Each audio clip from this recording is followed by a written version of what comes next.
ಕೊಡುವುದಿದೆ. ಅವರ ಸಮ್ಯಕ್ ದೃಷ್ಟಿ ಜೀವ ಹೇಗಿದ್ದಾನೆ, ಸಮ್ಯಕ್ ದೃಷ್ಟಿ ಜೀವ ಹೇಗಿದ್ದಾನೆ ಅನ್ನೋ ಪ್ರಶ್ನೆಯನ್ನ ಪದೇ ಪದೇ ಮಾಡ್ತಾ ಇದ್ದಾರೆ. ಮೊದಲಿನ ಶ್ಲೋಕಗಳಲ್ಲೆಲ್ಲ ಪ್ರಶ್ನೆ ಏನು ಬರಬೇಕು? ಹೇಗಿದೆ ಚೈತನ್ಯ ಸ್ವಭಾವವು, ಹೇಗಿದೆ ಜ್ಞಾನವು, ಮತ್ತೆ ಹೇಗಿದೆ ಜ್ಞಾನವು, ಮತ್ತೆ ಹೇಗಿದೆ ಜೀವದ ಸ್ವಭಾವ, ಈಗೆಲ್ಲ ಪ್ರಶ್ನೆ ಬರ್ತಿದ್ದು. ಇಲ್ಲಿ ನಿರ್ಜರೆ ಮಾಡುವಂಥ ಸಮ್ಯಕ್ ದೃಷ್ಟಿ ಜೀವ ಆಗಿದ್ದಾನೆ. ಹೇಗಿದ್ದಾನೆ ಸಮ್ಯಕ್ ದೃಷ್ಟಿ ಜೀವನು ಅನ್ನುವಂಥ ಪ್ರಶ್ನೆಗೆ ಏನು ಹೇಳಿದರು? ಶಾಶ್ವತವಾದ ಯಾವ ಸ್ವಪರ ಗ್ರಾಹಕ ಶಕ್ತಿ ಇದೆ, ಆತ್ಮನ ಶಕ್ತಿ ಅಂಥದ್ದಿದೆ, ಸ್ವಪರಗಳನ್ನು ತಿಳಿಯುವಂಥದ್ದು. ಗ್ರಾಹಕ ಅಂದ್ರೆ ತಿಳಿಯುವಂಥದ್ದು, ಗ್ರಹಣ ಮಾಡುವಂಥದ್ದಲ್ಲ, ತಿಳಿಯುವಂಥದ್ದು. ಶಾಶ್ವತವಾದ ಅದು ಎಂಥದ್ದು ಇದೆ? ಶಾಶ್ವತ ಇದೆ. ಅದು ನವೀನವಾಗಿ ಉತ್ಪನ್ನ ಆಗಿಲ್ಲನು ಮತ್ತು ಅದರ ನಾಶ ಆಗುವುದೂ ಇಲ್ಲ. ಶಾಶ್ವತವಾದ ಸ್ವಪರ ಗ್ರಾಹಕ ಶಕ್ತಿ ಇದೆ. ಅದರಿಂದ ಪರಿಪೂರ್ಣವಿರುವಂಥ ಪ್ರಕಾಶ ಗುಣವು. ಪ್ರಕಾಶ, ಇಲ್ಲಿ ಪ್ರಕಾಶ ಶಬ್ದ ಯಾವುದಕ್ಕೆ ಹೇಳಿದರು? ಜ್ಞಾನಕ್ಕೆ ಹೇಳಿದ್ದಾರೆ. ಜ್ಞಾನದ ಪ್ರಕಾಶ ಯಾವುದು ಸ್ವಪರ ಗ್ರಾಹಕ ಶಕ್ತಿ ಇದೆಯೋ ಅದು ಯಾವುದರದ್ದಿದೆ? ಜೀವದ್ದು ಇದೆ, ಜ್ಞಾನದ್ದು ಇದೆ. ಸಮ್ಯಕ್ ದೃಷ್ಟಿ ಜೀವದ ಶಕ್ತಿ ಇದೆ ರೀ. ಅದು ಒಟ್ಟಿನಲ್ಲಿ ಜೀವದ ಶಕ್ತಿ ಇದೆ. ಜೀವದ ಅಸಾಧಾರಣ ಶಕ್ತಿ ಏನಿದೆ ಅದು ಜ್ಞಾನ ಇದೆ ರೀ. ಆ ಜ್ಞಾನ ರೂಪದ ಶಕ್ತಿ, ಅಭೇದ ರೂಪದಿಂದ ಜೀವದ ಶಕ್ತಿ ಆಗಿದೆ, ಸ್ವಪರ ಗ್ರಾಹಕ ಇದೆ. ಸ್ವಪರ ಗ್ರಾಹಕ ಇರುವಂಥ ಯಾವ ಶಕ್ತಿ ಇದೆ ಅದರಿಂದ ಪರಿಪೂರ್ಣವಿರುವಂಥ ಪ್ರಕಾಶ ಗುಣ. ಇಲ್ಲಿ ಗುಣ ಶಬ್ದ ಏನಿದೆ ಅಲ್ಲ, ಅಲ್ಲಿ ಶಕ್ತಿ ಏನಿದೆ, ಆ ಶಕ್ತಿ ಶಬ್ದದ ಅರ್ಥ ಜೀವ ವಸ್ತು ಅಂಥೇಳಿನೂ ಬರ್ತಿದೆ, ಮತ್ತು ಜೀವ ವಸ್ತುವಿನ ಅಸಾಧಾರಣ ಶಕ್ತಿ ಅರ್ಥಾತ್ ಗುಣ ಅಂಥೇಳಿನೂ ಬರ್ತಿದೆ. ಶಕ್ತಿ ಶಬ್ದದ ಅರ್ಥ ಏನ? ದ್ರವ್ಯ ಅಂತಲೂ ಬರ್ತಿದೆ, ಮತ್ತು ಅನ್ಯ ದ್ರವ್ಯಗಳಲ್ಲಿ ಇಲ್ಲದೇ ಇರುವಂಥ ಅಸಾಧಾರಣ ಗುಣ ಅಂಥೇಳಿನೂ ಬರ್ತಿದೆ. ಇನ್ನಿಲ್ಲಿ ಗುಣ ಅಂತ ಇದೆಯಲ್ಲ, ಅದರ ಅರ್ಥ ಗುಣ ಅಲ್ಲ. ಏನ? ಶಾಶ್ವತವಾದ ಯಾವ ಸ್ವಪರ ಗ್ರಾಹಕ ಶಕ್ತಿ ಇದೆ ಅದರಿಂದ ಪರಿಪೂರ್ಣವಿರುವಂಥ ಪ್ರಕಾಶ ಗುಣವು. ಇಲ್ಲಿ ಗುಣ ಅಂತಂದ್ರೆ ತ್ರಿಕಾಲಿ ಗುಣ ಅಂತ. ಗುಣ ಅಂತಂದ್ರೆ ಏನ?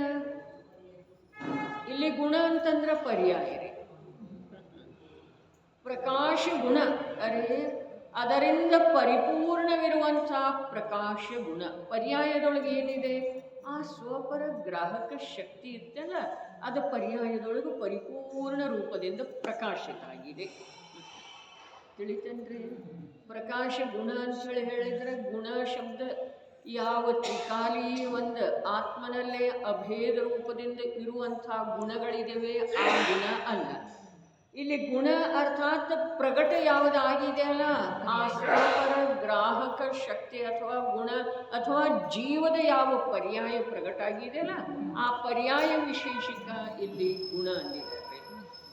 ಒಂದೊಂದು ಸಲ ಹೀಗಿರ್ತಿದೆ, ಯಾವುದು ಪರ್ಯಾಯ ಇರ್ತಿದೆಯೋ ಶುದ್ಧ ಪರ್ಯಾಯ, ಸುಖರೂಪ ಪರ್ಯಾಯ, ಮೋಕ್ಷ ಮಾರ್ಗದ ಪರ್ಯಾಯ ಏನಿರ್ತಿದೆ ಅದಕ್ಕೆ ಗುಣ ಅಂತಾರು, ಮತ್ತು ಯಾವುದು ಅಶುದ್ಧ ಇರ್ತಿದೆ ಅದಕ್ಕೆ ಪರ್ಯಾಯ ಅಂತಾರು. ಸನ್ನಿವೇಶಕ್ಕನುಸಾರವಾಗಿ ಅವರು ವಿಚಾರ ಮಾಡಿ ಮಾಡಿ ಅಲ್ಲಿ ಗುಣ ಶಬ್ದ ಬಳಸಿದ್ದೇನೆ, ಇಲ್ಲಿಯೂ ಗುಣ ಶಬ್ದನ ಬಳಸಬೇಕು ಅನ್ನೋದೇನು ವಿಚಾರ ಮಾಡಿ ಕೃತ್ರಿಮವಾಗಿ ಬರೆಯುವುದಿಲ್ಲ. ಅವರ ಸ್ವಾಭಾವಿಕವಾಗಿ ಶಬ್ದ ಬಂದಿರ್ತವೆ, ಆದರೆ ಶಬ್ದದ ಹಿಂದೆ ಇರುವಂಥ ಆಚಾರ್ಯ ಭಗವಂತರ ಭಾವ ಈ ಸನ್ನಿವೇಶದೊಳಗೆ ಏನಿದೆ ಅನ್ನೋದನ್ನು ವಾಚಕ ಪಾಠಕ ತಾನೇ ತಿಳಿಯಬೇಕು ಆಗ್ತಿದ್ದಾರೆ. ಇಲ್ಲಿ ಗುಣ ಶಬ್ದದ ಅರ್ಥ ಏನಿದೆ? ಗುಣ ಶಬ್ದದ ಅರ್ಥ ಪರ್ಯಾಯ ಇದೆ ರೀ. ಎಂಥ ಪರ್ಯಾಯ? ಅರೆ ಜೀವ ಯಾವ ಶಾಶ್ವತವಾದಂಥ ಜೀವದ್ರವ್ಯ ಅಥವಾ ಜೀವ ಪದಾರ್ಥ ಜೀವ ವಸ್ತು ಇದೆಯಲ್ಲ ಅದರಲ್ಲೇ ಯಾವ ಸ್ವಪರಗ್ರಾಹಕ ಶಕ್ತಿ ಇದೆಯಲ್ಲ ಶಕ್ತಿ ಅದರಿಂದ ಯಾವುದು ಪೂರ್ಣ ರೂಪದಿಂದ ಪ್ರಕಾಶ ಹರಡ್ತಾ ಇದೆಯಲ್ಲ, ಯಾವುದರಿಂದ? ಆ ಶಕ್ತಿದ್ದು. ಯಾವ ಅಲ್ಲಿ ಶಕ್ತಿ ಶಬ್ದದ ಅರ್ಥ ಏನು ಹೇಳ್ತು? ದ್ರವ್ಯ ಅಂಥೇಳಿನೂ ತಿಳಿಬಹುದು, ಗುಣ ಅಂಥೇಳಿನೂ ತಿಳಿಬಹುದು. ಇಲ್ಲಿ ಗುಣ ಶಬ್ದದ ಅರ್ಥ ಏನಿದೆ? ಪರ್ಯಾಯವೇ ಇದೆ. ದ್ರವ್ಯ ಅಂಥೇಳಿ ಹೇಳಿದ್ರೆ ಅಭೇದ ರೂಪದಿಂದ ಜ್ಞಾನ ಅದರೊಳಗೆ ಸಮಾವೇಶ ಇದೆ. ಗುಣ ಅಂಥೇಳಿ ತಿಳ್ಕೊಂಡ್ರೆ ಆತ್ಮನ ಅಸಾಧಾರಣ ಒಂದು ಗುಣ ಇದೆ. ಯಾವುದ? ಜ್ಞಾನ. ಜ್ಞಾನ ಅಂದರೆ ಅಥವಾ ಸ್ವಪರ ಗ್ರಾಹಕ ಶಕ್ತಿ ಅಂದರೆ ಅದರಿಂದ ಏನಾಗಿದೆ? ಆ ಶಕ್ತಿಯಿಂದ ಏನಾದದ್ದಿದೆ? ಪೂರ್ಣ ರೂಪದಿಂದ ಪ್ರಕಾಶ ಪ್ರಕಟ ಆದದ್ದು ಇದೆ. ಪ್ರಕಾಶ ಅರ್ಥಾತ್ ಆ ಶಕ್ತಿ ಏನಿರ್ತಲ್ಲ ಅದು ಪೂರ್ಣ ರೂಪದಿಂದ ಕಾರ್ಯಾನ್ವಿತ ಆಗಿದೆ, ಕಾರ್ಯ ಮಾಡ್ತಾ ಇದೆ. ಪ್ರಕಾಶ ಅರ್ಥಾತ್ ಏನ? ಪೂರ್ಣ ರೂಪದಿಂದ ಸ್ವಪರ ಪ್ರಕಾಶಕ ಅಥವಾ ಸ್ವಪರ ಗ್ರಾಹಕ, ಸ್ವಪರಗಳನ್ನು ತಿಳಿಯುವಂಥ ಜೀವದ ಯಾವ ಶಕ್ತಿ ಇದೆಯೋ ಅದು ಪೂರ್ಣ ರೂಪದಿಂದ ವಿಕಸಿತ ಆಗಿದ್ದಿದೆ.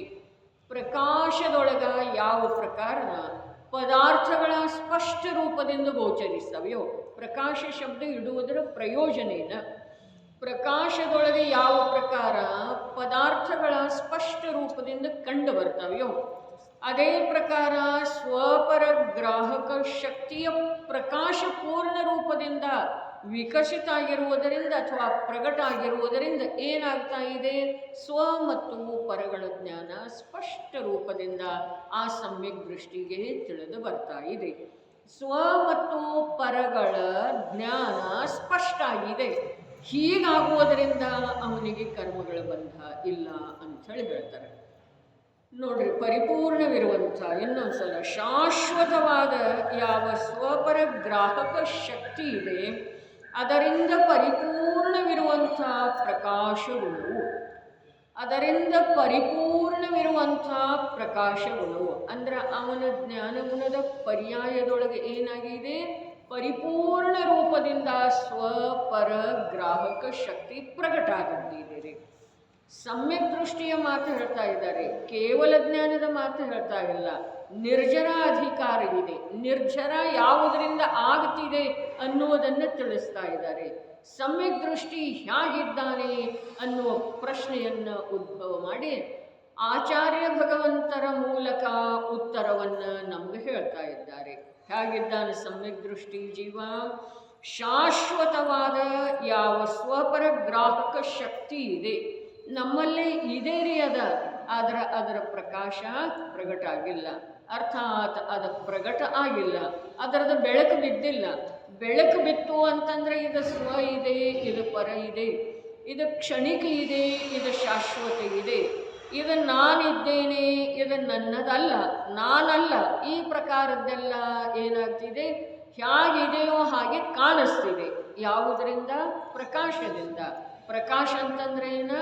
ಯಾವುದೇ ಸ್ವಪರ ಗ್ರಾಹಕ ಶಕ್ತಿ ಶಾಶ್ವತವಾಗಿ ದ್ರವ್ಯದೊಳಗಿದೆಯೋ, ನನ್ನಲ್ಲೇ ಇದೆಯೋ, ಆತ್ಮನಲ್ಲೇ ಇದೆಯೋ, ಆ ಶಕ್ತಿ ಶಾಶ್ವತವಾಗಿ ಇರುವುದರಿಂದ ಆ ಶಕ್ತಿ ಈಗ ಅವನಲ್ಲೇ ಪ್ರಕಟ ಆದದ್ದು ಇದೆ. ಯಾವನಲ್ಲೇ ಪ್ರಕಟ ಆಗಿದೆಯೋ ಅವನಿಗೆ ಸಮ್ಯಕ್ ದೃಷ್ಟಿ ಅಂತಾರೆ. ಆ ಸಮ್ಯಕ್ ದೃಷ್ಟಿಯಲ್ಲೇ ಏನಾಗಿದೆ ಅಂತಂದ್ರೆ ಯಾವುದೇ ಶಾಶ್ವತ ಶಕ್ತಿ ಇರ್ತೋ ಸ್ವಪರ ಗ್ರಾಹಕ ಶಕ್ತಿ ಅದು ಪೂರ್ಣ ರೂಪದಿಂದ ಪ್ರಕಾಶಿತ ಆಗುತ್ತೆ. ಅಂದ್ರೆ ಅಲ್ಲೇನು ಸ್ಪಷ್ಟ ಆಯಿತು? ಪೂರ್ಣ ರೂಪದಿಂದ ಪ್ರಕಾಶಿತ ಆಗಿರುವಳೆದೊಳಗ ಏನಿದೆ ಅದೆಲ್ಲವೂ ಸ್ಪಷ್ಟ ರೂಪದಿಂದ ಅವನ ಜ್ಞಾನ ತಿಳಿತಿದೆ ಅಥವಾ ಅವ ತಿಳಿತಾನೆ ಅಭೇದ ರೂಪದಿಂದ. ಯಾವುದೆಲ್ಲ ಇದೆಯೋ, ಯಾವುದು ಜಡ ಇದೆ, ಯಾವುದು ಚೇತನ ಇದೆ, ಯಾವುದು ಶುದ್ಧ ಭಾವ ಇದೆ, ಯಾವುದು ಅಶುದ್ಧ ಭಾವ ಇದೆ, ಯಾವುದು ಕ್ಷಣಿಕ ಇದೆ, ಯಾವುದು ಪರದ ನಿಮಿತ್ತದಿಂದ ಆದದ್ದು ಇದೆ, ಯಾವುದು ಸ್ವಭಾವಗತ ಇದೆ, ಎಲ್ಲವನ್ನೂ ತಿಳಿತಿದೆ. ಯಾವುದು ಪೂರ್ಣ ರೂಪದಿಂದ ಸ್ವಪರ ಗ್ರಾಹಕ ಶಕ್ತಿ ಪ್ರಕಟ ಆಗಿದೆಯೋ ಅದು ತಿಳಿತಿದೆ. ನೋಡ್ರಿ, ತಿಳಿಯುವಂಥ ಯಾವ ಗುಣ ಅಥವಾ ಪರ್ಯಾಯ ಇದೆಯಲ್ಲ, ಪರ್ಯಾಯವಿದೆ ಅದುವೇ ಆದಿ. ಬಹಳ ಅದ್ಭುತ ಮಾತ್ರೆ. ಅದುವೇ ಆದಿ ಎಂದರೆ ಮೂಲವಿರುವಂಥ ಯಾವ ಜೀವದ್ರವ್ಯವಿದೆ ಅದರ ಅನುಭವ ಮಾಡುವಲ್ಲಿ ಸಮರ್ಥನಿದ್ದಾನೆ. ಯಾರ? ಸಮ್ಯಕ್ ದೃಷ್ಟಿ ಜೀವ. ಯಾವುದರ ಅನುಭವ? ಜೀವದ ಅನುಭವ, ಜೀವದ್ರವ್ಯದ ಅನುಭವ. ಜೀವದ್ರವ್ಯ ಹೇಗಿದೆ? ಯಾವುದೇ ಸ್ವಪರ ಪ್ರಕಾಶಕ ಶಕ್ತಿ ಇದೆಯೋ ಅದು ಪೂರ್ಣ ರೂಪದಿಂದ ಪ್ರಕಟ ಆಗಿರುವಂಥ ಯಾವ ಪರ್ಯಾಯ ಇದೆ ಅದರ ಮೂಲಕ ಈ ಜೀವದ್ರವ್ಯವನ್ನು ಅಥವಾ ಆ ಜೀವದ್ರವ್ಯವನ್ನು ಅನುಭವ ಮಾಡುವಲ್ಲಿ ಸಮರ್ಥನನ್ರಿ. ಇಲ್ಲಿ ಹೇಗಿದ್ದಾನೆ ಸಮ್ಯಕ್ ದೃಷ್ಟಿ ಜೀವನು ಅನ್ನುವ ಪ್ರಶ್ನೆಗೆ ಇದು ಉತ್ತರ ಹೇಳ್ತಾರೆ. ಸಮ್ಯಕ್ ದೃಷ್ಟಿ ಜೀವ ಹೇಗದನು ಅಂತಂದ್ರೆ ಅದನ್ನು ಬಿಟ್ಟಿದನು, ಇದನ್ನು ಬಿಟ್ಟಿದನು, ಹೀಗೆ ಆಗಿದನು, ವ್ರತಗಳ ಅಂಗೀಕಾರ ಮಾಡಿದನು, ಮನೆ ಬಿಟ್ಟಿದನು, ವಚನದ ವಿಕಲ್ಪ ಬಿಟ್ಟಿದನು, ಮೌನ ಆಗಿದನು, ಜನಸಂಪರ್ಕವನ್ನು ಬಿಟ್ಟು ಇದಾವುದೂ ಹೇಳಲಿಲ್ಲ. ಹೇಳಿದ್ದೇನ? ಯಾವ ಜೀವದ್ರವ್ಯದ ಮೂಲ ಇದೆಯೋ, ಸ್ವಭಾವ ಇದೆಯೋ, ಯಾವುದ ಸ್ವಭಾವ ಇದೆ? ಶಾಶ್ವತ ರೂಪದಿಂದ ಸ್ವಪರ ಗ್ರಾಹಕವೇ ಜೀವದ ಸ್ವಭಾವ ಇದೆ, ಸರ್ವಸ್ವ ಇದೆ ರೀ. ಅದನ್ನು ಹೊರತುಪಡಿಸಿ ಜೀವದ್ರವ್ಯ ಇಲ್ಲವೇ ಇಲ್ಲ. ಇದು ಜೀವ ಅಂಥೇಳಿ ಹೇಳಬೇಕಾದ್ರೆ ಮೂಲದೊಳಗೆ ಅದರದ್ದು ಯಾವ ಶಕ್ತಿ ಇದೆ ಅಂದ್ರೆ ಸ್ವಪರ ಗ್ರಾಹಕ ಶಕ್ತಿಯೇ ಅದರದ್ದು ಮೂಲ ಇದೆ ರೀ. ಮೂಲ ಅರ್ಥಾತ್ ಏನೆಲ್ಲ ಬದಲಾದರೂ ಕೂಡ ಅದು ಆಗುವುದಿಲ್ಲ, ಅದು ಬಿಟ್ಟು ಹೋಗುವುದಿಲ್ಲ, ಅದಕ್ಕೆ ಬಾಧೆ ಬರುವುದಿಲ್ಲ. ಸ್ವಪರ ಗ್ರಾಹಕ ಶಕ್ತಿಯೇ ಎಲ್ಲೆಲ್ಲಿ ಇದೆ? ನಿಗೋಧದಿಂದ ಹಿಡಿದು ಸಿದ್ಧಾವಸ್ಥೆಯವರೆಗಿನ ಸಮಸ್ತ ಜೀವರುಗಳದ್ದ ಮೂಲ ಇದೆ. ಅದ ಜೀವ ಅನ್ಬೇಕಾದ್ರೆ ಆ ಜೀವ ಅನ್ನುವ ಶಬ್ದಕ್ಕನ ಮೂಲ ಯಾವುದಿದೆ ಅಂತಂದ್ರೆ ಸ್ವಪರಗ್ರಾಹಕ ಶಕ್ತಿ. ಹಾಗಾದ್ರೆ ಅದು ಪರಿಪೂರ್ಣ ರೂಪದಿಂದ ಏನಾಗಿದೆ? ಪ್ರಕಾಶಿತ ಆಗಿದೆ. ಯಾರಿಗೆ? ಸಮ್ಯಕ್ ದೃಷ್ಟಿ ಜೀವನಿಗೆ. ಅದರ ಮೂಲಕ ಏನು ಮಾಡ್ತಾ ಇದ್ದಾನೆ? ಆ ಜೀವದ್ರವ್ಯದ ಅನುಭವ ಮಾಡ್ತಾ ಇದ್ದಾನೆ. ಯಾವ ಜೀವದ್ರವ್ಯದ?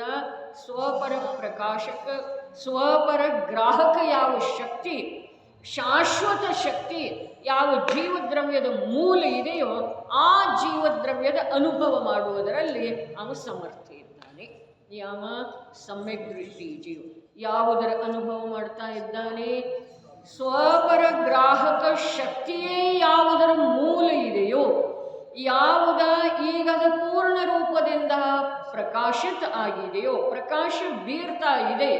ಯಾವುದರ ಪ್ರಕಾಶ ಇದೆ? ಸ್ವಪರ ಗ್ರಾಹಕ ಶಕ್ತಿಯೇ ಜೀವದ್ರವ್ಯದ ಮೂಲ ಇದೆ ರೀ. ಅದ ಮೂಲ ಇದೆ ಮತ್ತು ಶಾಶ್ವತ ಶಕ್ತಿ ಇದೆ ರೀ. ಅದ ಆ ಶಕ್ತಿಯೊಳಗೆ ಯಾವ ಬದಲಾವಣೆ ಯಾವುದೇ ಕರ್ಮದ ಕಾರಣದಿಂದ ಆಗುವುದಿಲ್ಲ.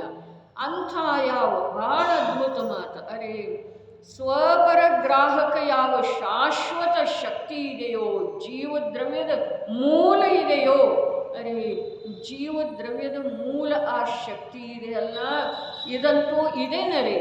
ಆದರೆ ಸ್ವಪರ ಗ್ರಾಹಕ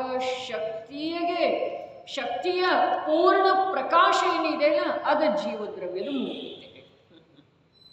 ಏನ? ಸ್ವಪರ ಗ್ರಾಹಕ ಶಕ್ತಿ, ಶಾಶ್ವತವಾದ ಸ್ವಪರ ಗ್ರಾಹಕ ಶಕ್ತಿ ಪರಿಪೂರ್ಣ ರೂಪದಿಂದ ಪ್ರಕಾಶ ಆಗಿದೆಯಲ್ಲ ಅದು ಜೀವದ್ರವ್ಯದ ಮೂಲ ಇದೆ ರೀ.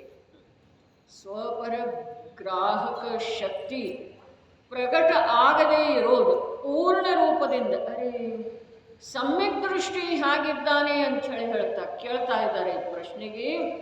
ಆ ಪ್ರಶ್ನೆಗೆ ಉತ್ತರ ಹೇಳ್ತಾ ಇದ್ದಾರೆ, ಶಾಶ್ವತವಾದಂಥ ಸ್ವಪರ ಗ್ರಾಹಕ ಶಕ್ತಿ ಏನಿದೆ ಆ ಶಕ್ತಿಯಿಂದ ಯಾವುದು ಪ್ರಕಟ ಆಗೋ ಸಾಧ್ಯದೆಯೋ ಅಂಥ ಜೀವದ್ರವ್ಯವನ್ನು ಅನುಭವ ಮಾಡುವುದರಲ್ಲಿ ಆ ಜೀವ ಸಮರ್ಥ ಇದ್ದಾನೆ. ಸಮ್ಯಕ್ ದೃಷ್ಟಿ ಜೀವ ಸಮರ್ಥ ಇದ್ದಾನೆ. ಯಾವುದರ ಮೂಲಕ ಯಾವುದರ ಅನುಭವ ಮಾಡುವುದರಲ್ಲಿ ಸಮರ್ಥ ಇದ್ದಾನೆ? ಜೀವದ್ದೇ ಯಾವ ಸ್ವಪರ ಪ್ರಕಾಶಕ, ಸ್ವಪರ ಗ್ರಾಹಕ ಅಂದಿದ್ದಾರೆ. ಗ್ರಾಹಕ ಅಂದ್ರನ ಸ್ವಪರಗಳನ್ನು ತಿಳಿಯುವಂಥದ್ದು. ಸ್ವಪರ ಗ್ರಾಹಕ ಶಕ್ತಿ ಯಾವುದು ಶಾಶ್ವತ ಶಕ್ತಿ ಇದೆಯೋ ಅದರದ ಪೂರ್ಣ ಪ್ರಕಾಶ ಪ್ರಕಟ ಆದದ್ದಿದೆ. ಅದು ಪೂರ್ಣ ರೂಪದಿಂದ ಪ್ರಕಾಶಿತ ಆದದ್ದೇ ಇದೆ. ಅದರ ಮೂಲಕ ಅದರಿಂದ ಇವ ಜೀವದ್ರವ್ಯವನ್ನು ಅನುಭವಿಸುವುದರಲ್ಲಿ ಸಮರ್ಥ ಆಗಿದ್ದಾನೆ. ಅದು ಜೀವದ್ರವ್ಯದ ಮೂಲ ಇದೆ ಮತ್ತು ಅದರಿಂದ ಜೀವದ್ರವ್ಯದ ಅನುಭವ ಮಾಡೋದು ಸಾಧ್ಯ ಇದೆ. ಅನ್ಯಥಾ ಅನ್ಯ ಯಾವುದರಿಂದನೂ ಕ್ಷಯೋಕ್ಷಮ ಜ್ಞಾನದಿಂದ, ಶಾಸ್ತ್ರಜ್ಞಾನದಿಂದ ಯಾವುದು ಇದೆಯೋ ಅಥವಾ ವಿಕಾಸಗೊಂಡಿದೆಯೋ, ಜ್ಞಾನಾವರಣದ ಕ್ಷಯೋಪಶಮದ ಅಧಿಕತೆಯಿಂದ ಯಾವ ಜ್ಞಾನ ಅಧಿಕ ವಿಕಸಿತಗೊಂಡಿದೆಯೋ, ಅಥವಾ ಆಗಮದ ಅಧ್ಯಯನ ಗುರುಗಳ ಉಪದೇಶದಿಂದ ಯಾವುದು ವಿಕಾಸಗೊಂಡಿದೆಯೋ, ಆ ಜ್ಞಾನದಿಂದ ಜೀವದ್ರವ್ಯವನ್ನು ತಿಳಿಯುವಲ್ಲಿ ಯಾರೂ ಸಮರ್ಥ ಇಲ್ಲ. ಹಾಗಾದರೆ ಜೀವದ್ರವ್ಯವನ್ನು ಯಾವ ಜ್ಞಾನದಿಂದ ತಿಳಿಯುವುದಿದೆ? ಯಾವುದು ಸ್ವಪರ ಗ್ರಾಹಕ ತ್ರೈಕಾಲಿಕ ಶಕ್ತಿ ಇದೆಯೋ ಅದರಿಂದ ಇಲ್ಲಿ ಏನಾದದ್ದಿದೆ? ಪರಿಪೂರ್ಣ ಶಕ್ತಿ ಪ್ರಕಟ ಆದದ್ದಿದೆ. ಯಾವ ಶಕ್ತಿ? ಸ್ವಪರ ಗ್ರಾಹಕ ಶಕ್ತಿ. ಅದು ಇರುವುದರಿಂದನೇ ಪ್ರಕಟ ಆದದ್ದೇ ಇದೆ. ಅದು ಪ್ರಕಟ ಆದ ನಂತರನ ಅದುವೇ ಮೂಲ ಯಾವುದರದ್ದು ಇದೆಯೋ ಆ ಜೀವದ್ರವ್ಯವನ್ನು ಅವನೇ ತಿಳಿತಾನ್ರಿ. ಯಾವ? ಸಮ್ಯಕ್ ದೃಷ್ಟಿ ಜೀವ ಯಾವುದನ್ನು ತಿಳಿತಾನೋ, ಯಾವುದರ ಮೂಲವೇ ಆ ಸ್ವಪರಗ್ರಾಹಕ ಶಕ್ತಿಯ ಪ್ರಕಟ ಆದದ್ದಿದೆಯೋ ಆ ಪ್ರಕಟತೆಯ ಮೂಲಕವೇ, ಆ ಪ್ರಕಟತೆಯಿಂದಲೇ ಅವನು ಜೀವದ್ರವ್ಯವನ್ನು ತಿಳಿಲಿಕ್ಕೆ ಸಮರ್ಥ ಆಗಿದ್ದಾನೆ. ಒಂದು ಪದಖಂಡದೊಳಗ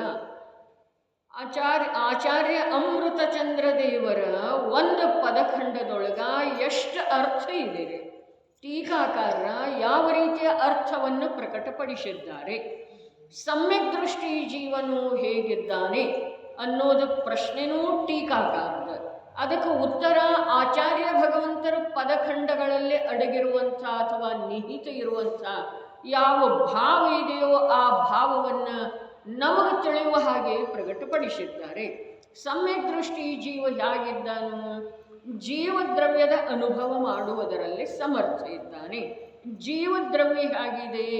ಶಾಶ್ವತ ಸ್ವಪರಗ್ರಾಹಕ ಯಾವ ಶಕ್ತಿ ಇದೆಯೋ ಅದರ ಮೂಲಕ ಅಥವಾ ಅದರಿಂದ, ಆ ಶಕ್ತಿ ಇರುವುದರಿಂದನ ಅದು ಪ್ರಕಟ ಆದದ್ದಿದೆ ಪೂರ್ಣ ರೂಪದಿಂದ. ಶಾಶ್ವತ ಶಕ್ತಿನೇ ಇಲ್ಲದೆ ಹೋದರೆ ಅದು ಪರ್ಯಾಯದೊಳಗೆ ಪ್ರಕಟ ಆಗೋದು ಸಾಧ್ಯ ಇಲ್ಲ. ತಿಳಿತಾ ಇದೆಯನ? ಪರ್ಯಾಯದೊಳಗೆ ಯಾವುದು ಪ್ರಕಟ ಆಗಿದೆಯೋ ಅದರ ಮೂಲಕ ಅದುವೇ ಯಾವುದರದ ಗುಣ ಇದೆ ಅಥವಾ ಮೂಲ ಇದೆಯೋ, ಜೀವದ್ರವ್ಯದ ಮೂಲ ಆ ಶಕ್ತಿಯ ಪ್ರಕಟತೆಯೇ ಇದೆ. ಆ ಶಕ್ತಿ ಏನಿದೆ ಅದು ತ್ರೈಕಾಲಿಕ ಶಾಶ್ವತ ಇದೆ. ಅದು ಯಾವಾಗ ಪ್ರಕಟ ಆಗ್ತಿದೆಯೋ ಆವಾಗ ಅದರಿಂದನ ಅದುವೇ ಯಾವ ಜೀವದ್ರವ್ಯದ ಮೂಲ ಇದೆ ಆ ಜೀವದ್ರವ್ಯದ ಅನುಭವವನ್ನು ಮಾಡ್ತಾನೆ. ಇಲ್ಲಿ ಪರದ್ದ ಯಾವುದೇ ಪ್ರಕಾರದ ಕೃಪೆ ಅಥವಾ ಹಸ್ತಕ್ಷೇಪ ಅಥವಾ ಪ್ರವೇಶ ಈ ಕಾರ್ಯದೊಳಗೆ ಇಲ್ಲ. ಯಾವ ಕಾರ್ಯದೊಳಗ? ಕರ್ಮದ ನಿರ್ಜನೆ ಯಾವ ಸಮ್ಯಕ್ ದೃಷ್ಟಿ ಜೀವ ಮಾಡ್ತಾನೋ ಆ ಕಾರ್ಯದೊಳಗ ಯಾವ ಪರದ್ದ, ವಿಕಲ್ಪದ, ದೇಹದ ಯಾವುದರದು ಅಪೇಕ್ಷೆ ಇಲ್ಲ. ಕಾರ್ಯ ಹೇಗಾಗ್ತಿದೆ, ಸಮ್ಯಕ್ ದೃಷ್ಟಿ ಜೀವ ಕರ್ಮಗಳ ನಿರ್ಜನೆಯನ್ನು ಹೇಗೆ ಮಾಡ್ತಾನೆ ಅನ್ನುವುದನ್ನು ಹೇಳಿದರು. ಸಮ್ಯಕ್ ದೃಷ್ಟಿ ಜೀವ ಹೇಗಿದ್ದಾನೆ? ಉತ್ತರ ಏನ? ಅವ ಜೀವದ್ರವ್ಯದ ಅನುಭವ ಮಾಡುವುದರಲ್ಲಿ ಸಮರ್ಥ ಇದ್ದಾನೆ. ಅಲ್ಲಿ ಹೇಗೆ ಬಂದದ್ದೇ ಇದೆ ಪದಗಳ ಹಾಗೆ ಹೇಳುವುದಿಲ್ಲ. ಸಮ್ಯಕ್ ದೃಷ್ಟಿ ಜೀವ ಹೇಗಿದ್ದಾನೆ? ಜೀವದ್ರವ್ಯದ ಅನುಭವ ಮಾಡುವುದರಲ್ಲಿ ಸಮರ್ಥ ಇದ್ದಾನೆ. ಮಿಥ್ಯಾದೃಷ್ಟಿಗೆ ಜೀವದ್ರವ್ಯದ ಅನುಭವ ಮಾಡುವ ಸಾಮರ್ಥ್ಯ ಇಲ್ಲ. ಸಮ್ಯಕ್ ದೃಷ್ಟಿ ಯಾವ ಕಾರ್ಯ ಮಾಡುವುದರಿಂದ ಅವನನ್ನು ಸಮ್ಯಕ್ ದೃಷ್ಟಿ ಅನ್ನೋದ? ಅರೆ ಜೀವದ್ರವ್ಯದ ಅನುಭವ ಮಾಡುವಂಥ ಸಾಮರ್ಥ್ಯ ಉಳ್ಳ ಯಾವುದನ್ನು ಅವು ಸಮ್ಯಕ್ ದೃಷ್ಟಿ ಇದ್ದಾನೆ. ಹಾಗಾದರೆ ಆ ಸಾಮರ್ಥ್ಯ ಎಲ್ಲಿಂದ ಬಂತು? ಅದು ಜೀವದ್ರವ್ಯದ ಮೂಲನೇ ಇದೆ. ಏನು? ಸ್ವಪರಗ್ರಾಹಕ ಶಕ್ತಿ. ಆ ಶಕ್ತಿ ಪ್ರಕಟ ಆಗೋದು. ಅರೆ ಆ ಶಕ್ತಿ ಹೇಗೆ ಪ್ರಕಟ ಆಯಿತು? ಪ್ರಕಟ ಎಲ್ಲಿ ಆಯಿತು? ಪರ್ಯಾಯದೊಳಗಾಯಿತು. ಹೇಗಾಯಿತು? ಇರುವುದರಿಂದ ಆಯಿತು. ಎಲ್ಲಿತ್ತು? ಶಾಶ್ವತ ರೂಪದಿಂದ ಇತ್ತು. ಎಲ್ಲಿತ್ತು? ಜೀವದ್ರವ್ಯದೊಳಗಿತ್ತು. ಈಗ ಆ ಶಕ್ತಿಯ ಮೂಲಕನ ಅದೇನು ಪ್ರಕಟ ಆದದ್ದು ಇದೆಯಲ್ಲ, ಆ ಪ್ರಕಾಶನ ಮೂಲಕನ ಅರ್ಥಾತ್ ಪರ್ಯಾಯದೊಳಗೆ ಪ್ರಕಟ ಏನಾದದ್ದಿದೆ. ಭಾಳ ಅದ್ಭುತ ರೀ.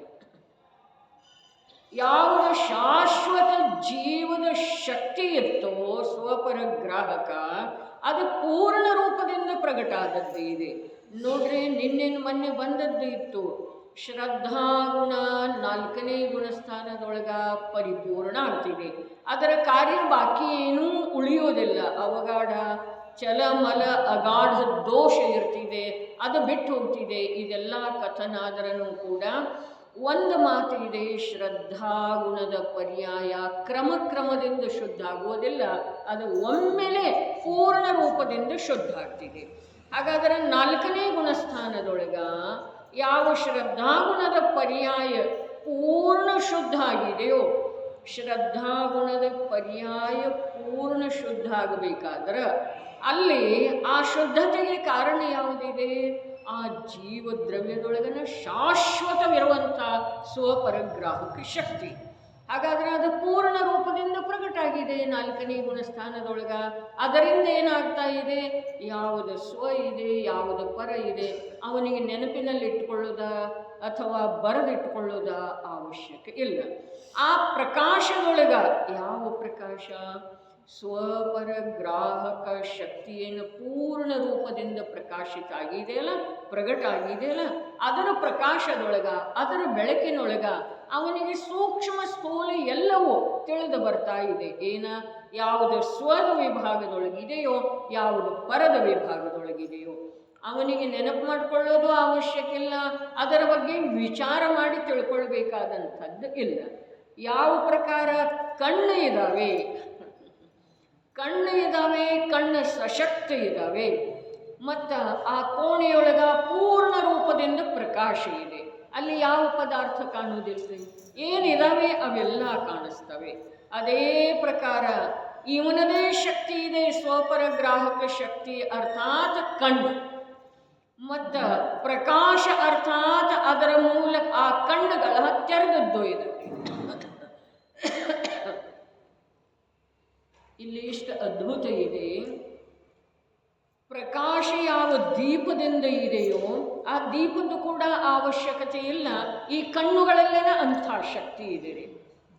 ಕತ್ತಲೆಯೊಳಗೂ ಕೂಡ ಪದಾರ್ಥವನ್ನು ನೋಡುವಂಥ ಶಕ್ತಿ ಬೆಕ್ಕು, ಗೂಬೆ ಇವುಗಳಿಗೆಲ್ಲ ಇರ್ತಿದೇನಲ್ರಿ. ಹಾಗೆ ಶಾಸ್ತ್ರದ ಪ್ರಕಾಶ ಮಧ್ಯದೊಳಗೆ ಬೇಕಾಗಿಲ್ಲ. ಜೀವದ ಯಾವ ಸ್ವಪರಗ್ರಾಹಕ ಶಾಶ್ವತ ಶಕ್ತಿ ಇದೆಯೋ ಅದುವೇ ಪೂರ್ಣ ರೂಪದಿಂದ ಅರಳಿ ನಿಂತಿರುವುದರಿಂದ, ಪ್ರಕಾಶಿತ ಆಗಿರುವುದರಿಂದ ಅಲ್ಲಿ ಏನೇನದವು ಅವೆಲ್ಲವೂ ಅವನಿಗೆ ಸ್ಪಷ್ಟ ರೂಪದಿಂದ ತಿಳಿದು ಬರ್ತಾ ಇರುವುದರಿಂದ ಆ ಶಕ್ತಿ ಮತ್ತು ಶಕ್ತಿಯ ವ್ಯಕ್ತತೆಯೇ ಯಾವ ಜೀವದ ಮೂಲ ಇದೆಯೋ, ಅರೇ ಜೀವ ಅನ್ನಿಸಿಕೊಳ್ಳಬೇಕಾದ್ರೆ ಅವನಲ್ಲಿ 2 ಪ್ರಕಾರದ ಸಾಮರ್ಥ್ಯ ಬೇಕ್ರಿ. ಏನ? ಜೀವ ಶಬ್ದದ ಯಾವ ವಾಚ್ಯ ರೂಪದ ವಸ್ತು ಇದೆಯೋ ಆ ವಸ್ತುವಿನೊಳಗ ಮೂಲತಃ ಸ್ವಪರಗಳನ್ನು ಪ್ರಕಾಶಿತಗೊಳಿಸುವಂಥ ಶಕ್ತಿ ಬೇಕ್ರಿ. ಒಂದು ಬರೇ ಶಕ್ತಿ ಇದ್ರೆ ಆಗೋದಿಲ್ಲ, ಅದು ವ್ಯಕ್ತ ಆಗಲಿಕ್ಕೆ ಬೇಕ್ರಿ. ಅಂದ್ರೆ ಅವನು ಜೀವದಲ್ರಿ. ಯಾವನಲ್ಲೇ ಸ್ವಪರ ಪ್ರಕಾಶಕ ಶಾಶ್ವತ ಶಕ್ತಿ ಇದೆ. ಪ್ರಕಾಶಕನ್ರಿ ಇಲ್ಲಿಯ ಶಬ್ದದ ಅನುಸಾರ ಗ್ರಾಹಕನ್ರಿ. ಸ್ವಪರ ಗ್ರಾಹಕ ಶಕ್ತಿ ಶಾಶ್ವತವಾಗಿ ಯಾವನಲ್ಲಿ ಇದೆಯೋ ಅವನು ಜೀವನನ್ರಿ. ಒಂದು ಮಾತು. ಆದರೆ ಅವನು ಜೀವಿದ್ರೂ ಆ ಜೀವನಿಗೆ ಆ ಸ್ವಪರ ಪ್ರಕಾಶಕ ಅಥವಾ ಸ್ವಪರ ಗ್ರಾಹಕ ಶಕ್ತಿ ಎಲ್ಲಿ ವ್ಯಕ್ತ ಎಲ್ಲವೋ ಅವನಿಗೆ ನಾನು ಜೀವಿದ್ದೇನೆ ಅನ್ನೋದನ್ನು ಗೊತ್ತಿಲ್ಲರಲ್ಲ. ಹಾಗಾದ್ರೆ ಜೀವದ ಮೂಲ ಏನಿದೆ ಅಂತಂದ್ರೆ ಮೂಲ 2 ಇದೆ ರೀ. ಒಂದು ಸ್ವಪರ ಗ್ರಾಹಕ ಶಾಶ್ವತ ಶಕ್ತಿ ಮತ್ತು ಅದು ಪೂರ್ಣ ರೂಪದಿಂದ ಪ್ರಕಾಶಿತ ಆಗುವುದು. ಈ 2 ಕಾರ್ಯ ಯಾರಲ್ಲೇ ಆಗಿದಾವೆಯೋ ಅಥವಾ ಇದಂತೂ ಮೂಲ ಇದೇನೇ ಇದೆ ಶಕ್ತಿ, ಈ ಕಾರ್ಯ ಯಾರಲ್ಲೇ ಆಗಿದೆಯೋ, ಯಾವ ಕಾರ್ಯ? ಪೂರ್ಣ ರೂಪದಿಂದ ಪ್ರಕಟ ಆಗೋದು. ಈ ಕಾರ್ಯ ಯಾರಲ್ಲೇ ಆಗಿದೆಯೋ ಆ ಜೀವ ಸಮ್ಯಕ್ ದೃಷ್ಟಿ ಜೀವ ಇದ್ದಾನೆ.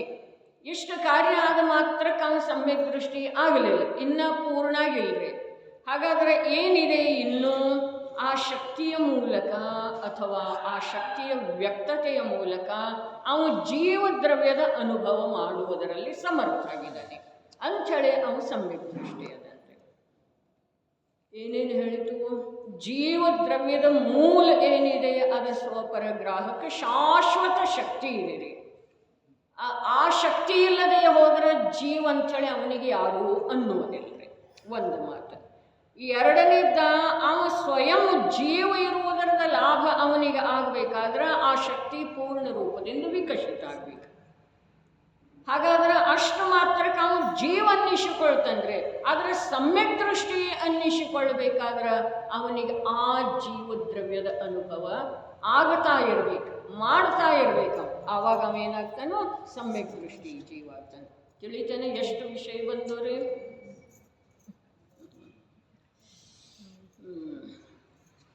ಹೇಗಿದ್ದಾನೆ ಸಮ್ಯಕ್ ದೃಷ್ಟಿ ಜೀವನು? ಟಂಕೋತ್ಕೀರ್ಣ ಸ್ವರಸ ನಿಚಿತ ಜ್ಞಾನ ಸರ್ವಸ್ವ ಭಾಜಕ. ಶಾಶ್ವತವಾದ ಯಾವ ಸ್ವಪರಗ್ರಾಹಕ ಶಕ್ತಿ ಇದೆ ಅದರಿಂದ ಪರಿಪೂರ್ಣವಿರುವಂಥ ಪ್ರಕಾಶಗಳು ಆ ಶಕ್ತಿಯಿಂದ ಪರಿಪೂರ್ಣ ಇದೆ. ಏನ? ಆ ಶಕ್ತಿಯಿಂದ ಪರಿಪೂರ್ಣ ಇದೆ. ಏನ? ಪ್ರಗಟ ಪರ್ಯಾಯ ರೀ. ಗುಣ ಅಂದ್ರೆ ಇಲ್ಲಿ ಪರ್ಯಾಯ ಅಂತ ಹೇಳಿ ಗುಣ ಅಂದ್ರೆ ಪರ್ಯಾಯ. ಅರ್ಥಾತ್ ಇಲ್ಲಿ ಆ ಶಕ್ತಿಯಿಂದ ಪರಿಪೂರ್ಣ ಇದೆ ಪರ್ಯಾಯ. ಆ ಪರ್ಯಾಯದೊಳಗ ಅನ್ಯದ ಸಹಾಯ, ಕರ್ಮದ ಕ್ಷಯೋಪಶಮದ ಸಹಾಯ ಅಥವಾ ಆಗಮದ ಜ್ಞಾನದ ಆಧಾರ ಏನೂ ಬೇಕಿಲ್ಲ. ಏನಿದೆ ಅದ? ಸ್ವಪರಗ್ರಾಹಕ ಶಕ್ತಿಯಿಂದ ಪರಿಪೂರ್ಣ ಇದೆ. ಏನ? ಅವನ ಪರ್ಯಾಯ. ಪ್ರಗಟ ಗುಣ ಅಂದ್ರಲ್ಲ, ಗುಣ ಅರ್ಥಾತ್ ಪರ್ಯಾಯ. ಆ ಪರ್ಯಾಯ ಅದುವೇ ಆದಿ. ಆ ಪರ್ಯಾಯವೇ ಅವನ ಆದಿ ಇದೆ. ಯಾವನಾದಿ? ಸಮ್ಯಕ್ ದೃಷ್ಟಿ ಜೀವದ ಆದಿ. ಹಾಗಾದ್ರೆ ಅದರ ಮೂಲಕ ಅವನ ಬಂಡವಾಳ ಏನಿದೆ? ಆ ಪರ್ಯಾಯನ. ಯಾವ ಪರ್ಯಾಯ? ಸ್ವಪರಗ್ರಾಹಕ ಶಕ್ತಿ ಏನಿದೆ ಅದರಿಂದ ಪರಿಪೂರ್ಣ ಯಾವುದು ಪ್ರಗಟ ಇದೆಯೋ ಅದುವೇ ಸಮ್ಯಕ್ ದೃಷ್ಟಿ ಜೀವದ ಮೂಲ ಇದೆ, ಆಸ್ತಿ ಇದೆ. ಸಮ್ಯಕ್ ದೃಷ್ಟಿ ಅನ್ನಿಸ್ಕೊಳ್ಬೇಕಾದ್ರೆ ಅದು ಬೇಕು. ಏನ? ಸ್ವಪರಗ್ರಾಹಕ ಶಕ್ತಿ ಪರಿಪೂರ್ಣ ರೂಪದಿಂದ ಪ್ರಗಟ ಆಗಿರ್ಬೇಕು. ಹಾಗಾದ್ರೆ ಅದುವೇ ಏನಿದೆ ಜೀವದ ಸರ್ವಸ್ವ ಇದೆ. ಆ ಸರ್ವಸ್ವದ ಮೂಲಕ ಅವನು ಜೀವದ್ರವ್ಯದ ಅನುಭವ ಮಾಡ್ತಾನೋ ಅಂಥೇಳಿ ಅವನು ಸಮ್ಯಕ್ ದೃಷ್ಟಿ. ಹಾಗೆ ಸಮ್ಯಕ್ ದೃಷ್ಟಿ ಇರುವುದರಿಂದ, ಇಂಥ ಸಮ್ಯಕ್ ದೃಷ್ಟಿ ಇರುವುದರಿಂದ ಎಂಥವ? ತನ್ನದೇ ಶಾಶ್ವತ ಶಕ್ತಿ ಪೂರ್ಣ ರೂಪದಿಂದ ಪ್ರಕಟ ಆಗಿ ಅದರಿಂದಲೇ ಯಾವ ಜೀವದ್ರವ್ಯದ ಅನುಭವ ಮಾಡ್ತಾ ಇದ್ದಾನೋ. ಜೀವದ್ರವ್ಯ ಎಂಥದ್ದಿದೆ? ಜೀವದ್ರವ್ಯ ಎಂಥದ್ದಿದೆ? ಶಾಶ್ವತವಾದ ಸ್ವಪರಗ್ರಾಹಕ ಶಕ್ತಿಯಿಂದ ಪರಿಪೂರ್ಣ ಪ್ರಕಾಶಿತ ಇದೆ. ಜೀವದ್ರವ್ಯ ಎಂಥದ್ದಿದೆ? ಸ್ವಪರಗ್ರಾಹಕ, ಶಾಶ್ವತವಾದಂಥ ಸ್ವಪರಗ್ರಾಹಕ ಯಾವ ಶಕ್ತಿ ಇದೆಯೋ ಅದರ ಪರಿಪೂರ್ಣ ಪ್ರಕಾಶ ಅದರಿಂದ ಪ್ರಕಾಶಿತ ಇದೆ. ಅಂಥ ಜೀವದ್ರವ್ಯವನ್ನು ಯಾವ ಜೀವ ನಿರಂತರ ಅನುಭವ ಮಾಡುವುದರಲ್ಲಿ ಸಮರ್ಥ ಇದ್ದಾನೋ ಅವನು ಸಮ್ಯಕ್ ದೃಷ್ಟಿ ಇದ್ದಾನೆ. ಕರ್ಣಾನುಯೋಗವನ್ನು ತಿಳಿಯುವುದರಲ್ಲಿ ಯಾವ ಸಮರ್ಥ ಇದ್ದಾನೋ ಅವನನ್ನು ಸಮ್ಯಕ್ ದೃಷ್ಟಿ ಅಂತ ಹೇಳಿದೆ. 4 ಅನುಯೋಗಗಳ ಯಥಾರ್ಥ ಅರ್ಥ ಮಾಡುವ ಜ್ಞಾನ ಯಾವನಲ್ಲೇ ಪ್ರಕಟ ಆಗಿದೆಯೋ ಅವನನ್ನು ಸಮ್ಯಕ್ ದೃಷ್ಟಿ ಜೀವ ಅಂತೇಳಿ ಹೇಳಿದೆ. ಸಮ್ಯಕ್ ದೃಷ್ಟಿ ಜೀವ ಅಂತೇಳಿ ಯಾವನನ್ನು ಹೇಳಿದರು?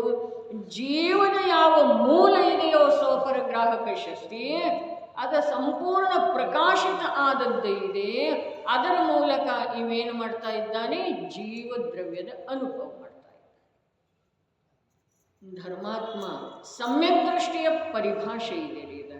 ಅವನಿಗೆ ಎಷ್ಟು ಶಾಸ್ತ್ರ ಬರ್ತವೆ, ಅವನಿಗೆ ಬಾಹ್ಯ ವೈಭವ ಎಷ್ಟಿದೆ, ಅವನ ಶರೀರದೊಳಗ ಪರೀಶಹಾದಿಗಳನ್ನು ಸಹಿಸುವಂಥ ಶಕ್ತಿ ಎಷ್ಟಿದೆ, ಅವ ಎಷ್ಟು ಪ್ರಕಾರದ ತಪಸ್ಸುಗಳನ್ನು ಮಾಡ್ತಾನೆ, ಇದರ ಮೂಲಕ ಸಮ್ಯಕ್ ದೃಷ್ಟಿಯ ಪರಿಚಯ ಮಾಡಿಸಲಿಲ್ಲ. ಸಮ್ಯಕ್ ದೃಷ್ಟಿ ಹೇಗಿದ್ದಾನೆ? ಯಾವ ಜೀವದ್ರವ್ಯದ ಮೂಲ ಸ್ವಪರ ಪ್ರಕಾಶಕ ಶಕ್ತಿ ಇದೆ ಅದು ಪೂರ್ಣ ವಿಕಸಿತ ಆಗಿದೆ. ಇಲ್ಲಿ ಸಮ್ಯಕ್ ಪೂರ್ಣ ವಿಕಸಿತ ಆಗಿದೆ ಅಂಥೇಳಿ ಹೇಳಿದರೆ ನಮಗಿಲ್ಲಿ ಇನ್ನೊಂದು ಅರ್ಥ ಪ್ರಗಟ ಆಗ್ತಿದೆ ರೀ. ಏನು? ಸಮ್ಯಕ್ ದೃಷ್ಟಿ ಜೀವ ಹೇಗಿದ್ದಾನೆ ಅಂಥೇಳಿ ಏನು ಕೇಳಿದ್ರಲ್ಲ, ಸಮ್ಯಕ್ ದೃಷ್ಟಿ ಜೀವ ಹೇಗ ಆಗ್ತಾನೆ, ಅರ್ಥಾತ್ ಏನು ಮಾಡುವುದರಿಂದ ಜೀವ ಸಮ್ಯಕ್ ದೃಷ್ಟಿ ಆಗ್ತಾನೆ ಅನ್ನುವಂಥ ಪ್ರಶ್ನೆಯನ್ನು ಕೂಡ ಇಲ್ಲಿ ನಾವು ಅದರ ಎದುರಿಗೆ ಇರಿಸಿದರೆ ಅದಕ್ಕೆ ಕೂಡ ಇದೇ ಉತ್ತರ ಇದೆ ರೀ. ಏನು ಉತ್ತರ? ಜೀವದ್ರವ್ಯದ ಯಾವುದು ಮೂಲ ಇದೆಯೋ, ನಾನು ಜೀವದ್ರವ್ಯ ಇದ್ದೇನೇನಿಲ್ರಿ, ಇದ್ದೇನೆ. ಜೀವದ್ರವ್ಯದ ಯಾವ ಮೂಲ ಇದೆಯೋ, ಏನಿದೆ? ಸ್ವಪರ ಪ್ರಕಾಶಕ ಶಕ್ತಿ, ಸ್ವಪರ ಗ್ರಾಹಕ ಶಕ್ತಿ. ಅದು ಪೂರ್ಣ ರೂಪದಿಂದ ನನಗೆ ಅರಳಿದ್ದೇ ಇದೆ. ಶಕ್ತಿ ಅಂದ್ರೆ ಏನು?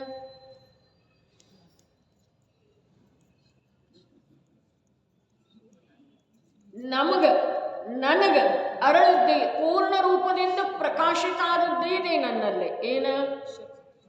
ಸ್ವಪರ ಗ್ರಾಹಕ ಶಕ್ತಿ ಪೂರ್ಣ ರೂಪದಿಂದ ಅದು ಪ್ರಗಟ ಆದದ್ದೇ ಇದೆ.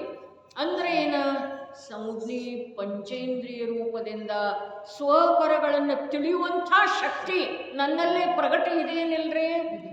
ನಾನು ತಿಳಿತಾ ಇಲ್ಲ, ಈ ಮಾತು ಬೇರೆ. ಆದರೆ ನನ್ನಲ್ಲಿ ಶಕ್ತಿ ಪೂರ್ಣ ರೂಪದಿಂದ ಪ್ರಗಟ ಇದೆ. ಯಾವ ಶಕ್ತಿ? ಸ್ವ ಮತ್ತು ಪರಗಳನ್ನು ತಿಳಿಯುವಂಥದ್ದು. ಸಂಜ್ಞಿತ ಪರಿಭಾಷೆ ಏನಿದೆ? ಸಂಜ್ಞಿತ ಪರಿಭಾಷೆ ಏನಿದೆ? ಹಿತಾಹಿತದ ವಿಚಾರ ಸಾಮರ್ಥ್ಯ ಯಾವ ಜೀವದಲ್ಲಿ ಇದೆಯೋ ಅದನ್ನು ಸಂಜ್ಞೆ ಅಂತ ಹೇಳಿ ಹೇಳ್ತಾರೆ. ಹಿತಾಹಿತದ ಸಾಮರ್ಥ್ಯ ಅಂದರೆ ಅಥವಾ ಸ್ವಪರಗ್ರಾಹಕ ಶಕ್ತಿ. ಇದು ಪರ ಇದೆ ಅಂಥೇಳಿ ತಿಳಿಯುವುದೇನಿದೆ, ಇದುವೇ ನಿಜವಾಗಿ ಹಿತದ ಮಾರ್ಗ ಇದೆ ರೀ. ಇನ್ನೊಂದ್ಸಲ, ಇದು ಪರ ಇದೆ, ಇದು ನನ್ನಿಂದ ಭಿನ್ನ ಇದೆ, ಇದು ವಿಜಾತೀಯ ಇದೆ. ಈ ಪ್ರಕಾರ ದೇಹಾದಿ ಸಮಸ್ತ ಸಂಯೋಗವನ್ನು ಪರ ಅಂಥೇಳಿ ತಿಳಿಯುವುದೇನಿದೆ, ಇದುವೇ ಜೀವದ ಸಲುವಾಗಿ ಹಿತದ ವಿಚಾರ ಇದೆ ರೀ. ಆ ಶಕ್ತಿ ಸಂಜ್ಞೆಯ ಆಗಿರುವಂಥ ನನಗೆ ಇದೆ ರೀ. ಏನು? ಪರವನ್ನು ಪರ ತಿಳಿಯುವಂಥ ಶಕ್ತಿ ಏನಿದೆಯಲ್ಲ, ಶಕ್ತಿ ಇದೆ. ಶಕ್ತಿ ಅದನ್ನೇನಂದ್ರು? ಆ ಶಕ್ತಿಯ ಸ್ವೀಕಾರ, ಆ ಶಕ್ತಿಯ ಮೂಲಕ ಪರವನ್ನು ಪರ ಅಂಥೇಳಿ ತಿಳಿಯುವುದೇ ಹಿತ ಇದೆ ರೀ. ಪರವನ್ನು ಪರ ಅಂಥೇಳಿ ತಿಳಿಯುವುದೇನಿದೆ, ಇದು ಸಮ್ಯಕ್ ದೃಷ್ಟಿಯ ಕಾರ್ಯ ಇದೆ ರೀ. ಪರವನ್ನು ಪರ ಅಂಥೇಳಿ ತಿಳಿಯುವ ಶಕ್ತಿ ಏನಿದೆ, ಅದು ಸಂಜ್ಞೆಗೆ ಲಭಿಸಿದ ಲಾಭ ಇದೆ ರೀ. ಸಂಜ್ಞೆಗೆ ಪ್ರಾಪ್ತವಾದಂಥ ಲಾಭ ಇದೆ. ಏನು? ಸಂಜ್ಞೆಗೆ ಪ್ರಾಪ್ತ ಯಾವುದಿದೆ? ನನ್ನ ಹತ್ರ ಈಗ ಯಾವ ವಿಶೇಷ ಶಕ್ತಿ ಇದೆ ಹೇಳಿ? ಶಾಸ್ತ್ರಜ್ಞಾನ, ಶರೀರ ಬಲ. ನನ್ನ ಹತ್ರ ಈ ಭವ ಪರಂಪರೆಯಲ್ಲಿ ನಿರಂತರ ಬಿಟ್ಟು ಬಿಡದೆ ಭವಸಾಗರದಲ್ಲಿ ನಾನಾ ಪ್ರಕಾರದ ಜನ್ಮ ಧಾರಣ ಮಾಡಿ ಅನೇಕ ಪ್ರಕಾರದ ಅವಸ್ಥೆಗಳ ರೂಪದಿಂದ ಪರಿಣಮಿಸ್ತಾ ಈಗ ನಾನೇನು ಈ ಅವಸ್ಥೆಗೆ ಬಂದಿದ್ದೀನೋ, ಇಲ್ಲಿ ನನಗೆ ಅಲ್ಲೆಲ್ಲ ಇಲ್ಲದೆ ಇರುವಂಥದ್ದು ಯಾವ ಶಕ್ತಿ ವಿಶೇಷ ಉಪಲಬ್ಧ ಇದೆ ರೀ? ಸ್ವಪರಗಳನ್ನು ತಿಳಿಯುವಂಥ ಶಕ್ತಿ. ಅದು ಶಾಶ್ವತ ಇದೆ. ಅದು ಜೀವದಲ್ಲಿ ಯಾವಾಗಲೂ ಇದೆ. ಆದರೆ ಆ ಶಕ್ತಿಯ ಪ್ರಕಾಶ, ಆ ಶಕ್ತಿ ಕಾರ್ಯ ಮಾಡುವಂಥ ಯೋಗ್ಯತೆ ಈ ಸಂಜ್ಞೆ ಪಂಚೇಂದ್ರಿಯದೊಳಗೆ ಇದೆ. ತಿಳಿತಾ ಇದೇನಿಲ್ರಿ? ನಿನ್ನೆ ಮೋಕ್ಷಶಾಸ್ತ್ರ ಎಲ್ಲೈತತ್ತ ಅಲ್ಲಿ ಒಯ್ಬಿಟ್ಟು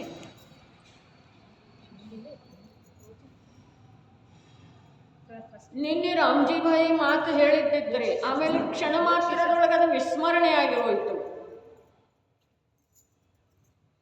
ಈಗ ಅದನ್ನು ಇಲ್ಲಿ ಓದಿ ತೋರಿಸ್ತೇನ್ರಿ. 8ನೇ ಅಧಿಕಾರ ಯಾವುದಿದೆ ರೀ?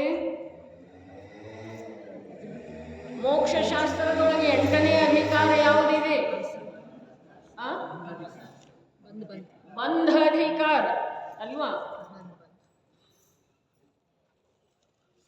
ಬಂಧ ಅಧಿಕಾರದ ಮೊದಲನೇ ಸೂತ್ರ.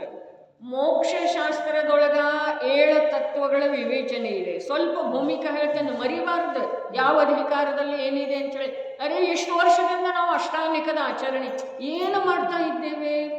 ಏನಾದರೂ ಒಂದು ಇಷ್ಟದೇ ಮೂಲ ತತ್ವ ಸ್ಮರಣೆಯೊಳಗೆ ಬುದ್ಧಿಯೊಳಗೆ ಡೆಪಾಸಿಟ್ ರೂಪದಿಂದ ಬೇಕಾದ್ರೆ ಇಷ್ಟು ವರ್ಷ ದುಡ್ದೆಪ್ಪ, ಏನು ಮಾಡಿದಿ, ಏನು ಇಟ್ಟಿದಿ, ಏನು ಬಂಗಾರ, ಏನು ಆಸ್ತಿ ಮಾಡಿದಿ ಕೇಳ್ತಾರೇನಿಲ್ರಿ.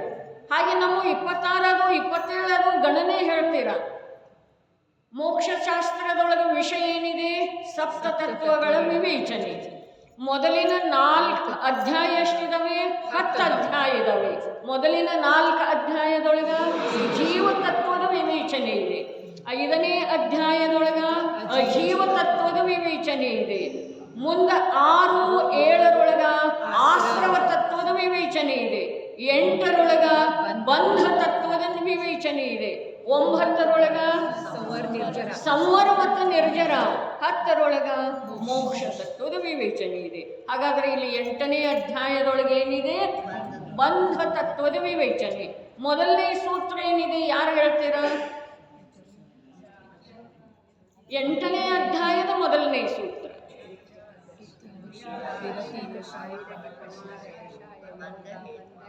ಆಯ್ತು, ಎಲ್ಲರೂ ಹೇಳಿದರೆ ಬರಬರಿದರೆ.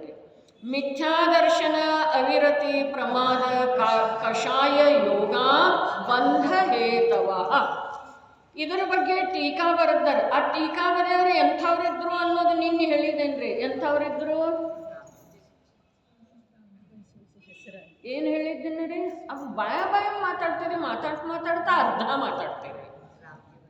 ರಾಮ್ಜಿ ಭಾಯಿ ದೋಷಿ ಹೌದು, ಆದ್ರೆ ಅವರನ್ನು ಸುಪ್ರೀಂ ಕೋರ್ಟ್ಗೆ ಜಸ್ಟಿಸ್ ಅಂತೇಳಿ ಆಯ್ಕೆ ಮಾಡಲಾಗಿತ್ತು.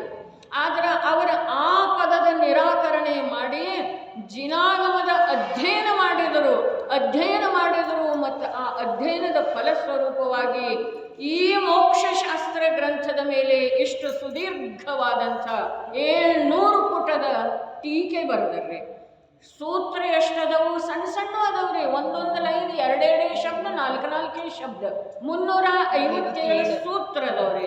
ಆ ಸೂತ್ರಗಳ ಮೇಲೆ ಇಷ್ಟು ಸುದೀರ್ಘ ಟೀಕೆ ಬರೆದರು. ಇದಕ್ಕೆ ಅವರು ಯಾವ್ಯಾವ ಗ್ರಂಥದ ಆಧಾರ ಕೊಟ್ಟಿದರು ಅನ್ನೋದನ್ನು ಇದರಲ್ಲೇ ಹೇಳಿದ್ದಾರೆ. ಈ ಪ್ರಕಾರ ಅಭ್ಯಾಸ ಮಾಡಿದ್ರೆ ಮರ್ಮ ಏನಾದರೂ ದೃಷ್ಟಿಗೋಚರ ಆಗೋ ಸಾಧ್ಯತೆ. ಇಲ್ಲಿ 8ನೇ ಅಧ್ಯಾಯದ ಮೊದಲನೇ ಸೂತ್ರ ಏನಿದೆ? ಬಂಧದ ಹೇತು, ಬಂಧದ ಕಾರಣಗಳನ್ನು ಹೇಳಿದ್ದಾರೆ. ಯಾವ? ಮಿಥ್ಯಾ ದರ್ಶನ. ಮಿಥ್ಯಾತ್ವ ಅಂದಿಲ್ರಿ, ಮಿಥ್ಯಾದರ್ಶನ, ಅವಿರತಿ, ಪ್ರಮಾದ, ಕಷಾಯ, ಯೋಗ. ಇವು 5 ಏನದವು? ಬಂಧದ ಕಾರಣದವು. ಟೀಕೆಯ ಪ್ರಾರಂಭ ಹೇಗೆ ಮಾಡ್ತಾರೋ ನೋಡ್ರಿ. ಈ ಸೂತ್ರವು ಮೈಯೆಲ್ಲ ಕಿವಿ ಮಾಡಿ ಕೇಳಿಕೊಳ್ಳೋದಿದೆ. ಚೈತನ್ಯ ಜಡತ್ವವನ್ನು ಸರ್ವಥಾ ಬಿಟ್ಟುಕೊಡೋದಿದೆ. ಶರೀರದ ಪರಮಾಣುವಿನೊಳಗ ಯಾವ ಆತ್ಮನ ಪ್ರದೇಶಗಳ ವಿಸ್ತಾರ ಇದೆಯಲ್ಲ, ಅವುಗಳಲ್ಲಿ ಇರುವಂಥ ಜಡತ್ವ ಬಿಟ್ಟು ಹೋಗಿ ಈ ಟೀಕಾಕಾರರ ಮಾತು ಕೇಳೋದಿದೆ. ಈ ಸೂತ್ರವು ತುಂಬ ಉಪಯೋಗಿ ಇದೆ, ಉಪಯುಕ್ತವಿದೆ. ಸಂಸಾರವು ಯಾವ ಕಾರಣದಿಂದ ಇದೆ ಎಂಬುದನ್ನು ಈ ಸೂತ್ರವು ತಿಳಿಸಿಕೊಡುತ್ತದೆ. ಮುಗಿತಲ್ಲ, ಸಂಸಾರದ ಕಾರಣಗಳನ್ನು ತಿಳಿಸಿಕೊಡ್ತಿದೆ. ಈಗ ಟೀಕಾಕಾರರ ಮಹಿಮಾ ಇದೆ. ಧರ್ಮದಲ್ಲಿ ಪ್ರವೇಶ ಮಾಡಲು ಇಚ್ಛಿಸುವ ಜೀವರುಗಳು, ಧರ್ಮದಲ್ಲಿ ಪ್ರವೇಶ ಮಾಡಲು ಇಚ್ಛಿಸುವ ಜೀವರುಗಳು ಮತ್ತು ಉಪದೇಶಕರು, ಧರ್ಮದ ಉಪದೇಶ ಮಾಡಬೇಕಂತಾರಲ್ಲ ಅವರು, ಬೇಕಾದ್ರೆ ಮುನಿ ಇರಲಿ, ಬೇಕಾದ್ರೆ ಗೃಹಸ್ಥಿರಲಿ, ಬೇಕಾದ್ರೆ ಶಾಸ್ತ್ರೀಯ ಓದಿದವಿರಲಿ, ಬೇಕಾದ್ರೆ ಶಾಸ್ತ್ರ ಓದಿದವಿರಲಿ, ಜವಾಬ್ದಾರಿ ಇದೆ ಭಯ್ಯ. ಏನ?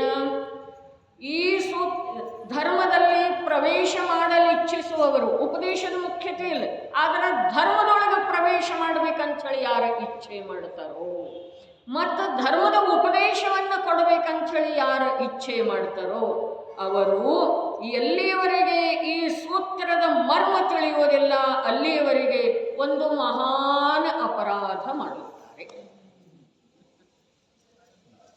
ಎಲ್ಲಿಯವರೆಗೆ ತತ್ವಾರ ಸೂತ್ರದ ತಮಗೆ ಬಹಳಷ್ಟು ಅಭ್ಯಾಸ ಇದೆ. ಹಾಸನದ ಸಮಸ್ತ ಸ್ವಾಧ್ಯಾಯ ಪ್ರಿಯರಿಗೆ ಏನು ಹೇಳ್ತಾ ಇದ್ದರು? ಎಲ್ಲಿಯವರೆಗೆ ಈ ಸೂತ್ರದ ಮರ್ಮ ತಿಳಿಯುವುದಿಲ್ಲ ಅಲ್ಲಿಯವರೆಗೆ ಒಂದು ಮಹಾನ್ ಅಪರಾಧ ಮಾಡುತ್ತಾರೆ.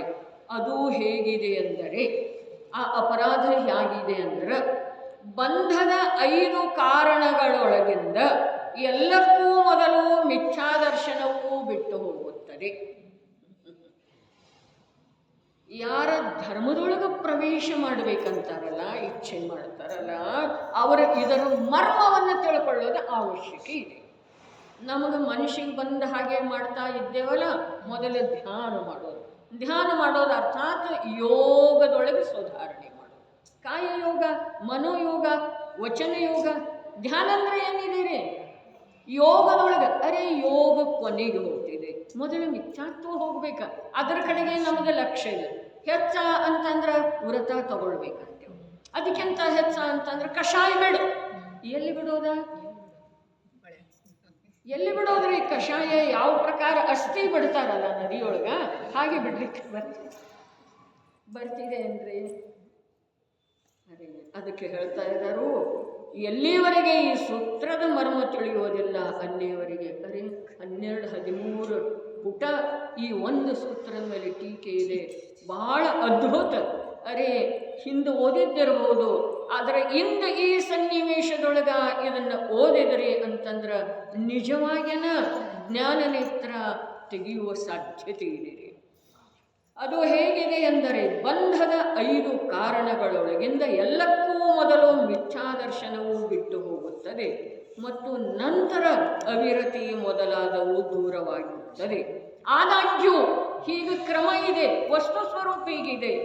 ಆದ್ರೂ ಹೀಗಿದ್ದರೂ ಕೂಡ ಏನು ಮಾಡ್ತಾರೆ ಅವರಂದ್ರೆ ಯಾರ? ಧರ್ಮದೊಳಗೆ ಪ್ರವೇಶ ಮಾಡಲಿಕ್ಕೆ ಇಚ್ಛೆ ಮಾಡುವಂಥವ್ರು ಮತ್ತು ಧರ್ಮದ ಉಪದೇಶ ಮಾಡಬೇಕಂತ. ಆದಾಗ್ಯೂ ಅವರು ಮೊದಲು ಮಿಥ್ಯಾದರ್ಶನವನ್ನು ದೂರ ಮಾಡಿದಲ್ಲದೆ ಅವಿರತಿಯನ್ನು ದೂರ ಮಾಡಲು ಇಚ್ಛಿಸುತ್ತಾರೆ ಮತ್ತು ಈ ಹೇತುವಿನಿಂದ ಅವರು ಮನ್ನಿಸಿಕೊಂಡಿರುವ ಬಾಲವ್ರತ ಇತ್ಯಾದಿಗಳ ಗ್ರಹಣ ಮಾಡುತ್ತಾರೆ. ಅದರಂತೆ ಅನ್ಯರಿಗೆ ಕೂಡ ಅಂಥ ಉಪದೇಶ ಕೊಡುತ್ತಾರೆ. ಅವರು ಮೊದಲು ಗ್ರಹಣ ಮಾಡ್ತಾರೆ. ಯಾವುದ? ಬಾಲವ್ರತ ಅಂದ್ರೆ ಬಾಲ್ಯಾವಸ್ಥೆಯೊಳಗೆ ಅಂಗೀಕಾರ ಮಾಡಿದ್ದ ಅಲ್ಲ. ಬಾಲವ್ರತ ಅಂದ್ರೆ ಏನ? ಆತ್ಮನಿಗೆ ಆತ್ಮನ ಸ್ವಭಾವದ ಅನುಭೂತಿ ಸಂಪೂರ್ಣ ಪರದ್ರವ್ಯ ಪರಭಾವಗಳಿಂದ ಭಿನ್ನಾಗಿ ಎಲ್ಲಿವರೆಗೆ ಪ್ರತ್ಯಕ್ಷ ಅನುಭೂತಿ ಮಾಡುವಂಥ ಒಂದು ತರುಣಾವಸ್ಥೆ ಅಥವಾ ಪ್ರೌಢಾವಸ್ಥೆ ಬರುವುದಿಲ್ಲವೋ ಆವಾಗ ಏನು ಬಾಹ್ಯದ ವ್ರತಗಳ ಅಂಗೀಕಾರ ಮಾಡ್ತಾರೋ ಅದಕ್ಕೆ ಬಾಲವ್ರತ. ಆದಾಗ್ಯೂ ಅವರು ಮಿಥ್ಯಾದರ್ಶನವನ್ನು ದೂರ ಮಾಡಿದಲ್ಲದೆ ಅವಿರತಿಯನ್ನು ದೂರ ಮಾಡಲು ಇಚ್ಛಿಸುತ್ತಾರೆ. ಈ ಹೇತುವಿನಿಂದ ಅವರು ಮನ್ನಿಸಿಕೊಂಡಿರುವ ಬಾಲವ್ರತ ಇತ್ಯಾದಿಗಳ ಗ್ರಹಣ ಮಾಡುತ್ತಾರೆ. ಅದರಂತೆ ಅನ್ಯರಿಗೆ ಕೂಡ ಅಂಥ ಉಪದೇಶ ಕೊಡುತ್ತಾರೆ. ಮತ್ತು ಈ ಬಾಲವ್ರತ ಇತ್ಯಾದಿಗಳ ಗ್ರಹಣ ಮಾಡುವುದರಿಂದ ಹಾಗೂ ಅವುಗಳ ಪಾಲನೆ ಮಾಡುವುದರಿಂದ ಮಿಥ್ಯಾದರ್ಶನವು ದೂರವಾಗುತ್ತದೆ ಎಂದು ಮನ್ನಿಸಿಕೊಂಡಿದ್ದಾರೆ. ಮಿಥ್ಯಾತ್ವ ಯಾವುದರಿಂದ ದೂರ ಆಗ್ತಿದೆ? ವ್ರತಗಳನ್ನು ಅಂಗೀಕಾರ ಮಾಡುವುದರಿಂದ ಮಿಥ್ಯಾತ್ವ ದೂರ ಆಗ್ತಿದೆಯನ? ಆದರೆ ಧರ್ಮದೊಳಗೆ ಪ್ರವೇಶ ಮಾಡಲಿಕ್ಕೆ ಇಚ್ಛೆ ಮಾಡೋರು ಹಾಗೆಯೇ ಮನ್ನಿಸಿಕೊಂಡೆ.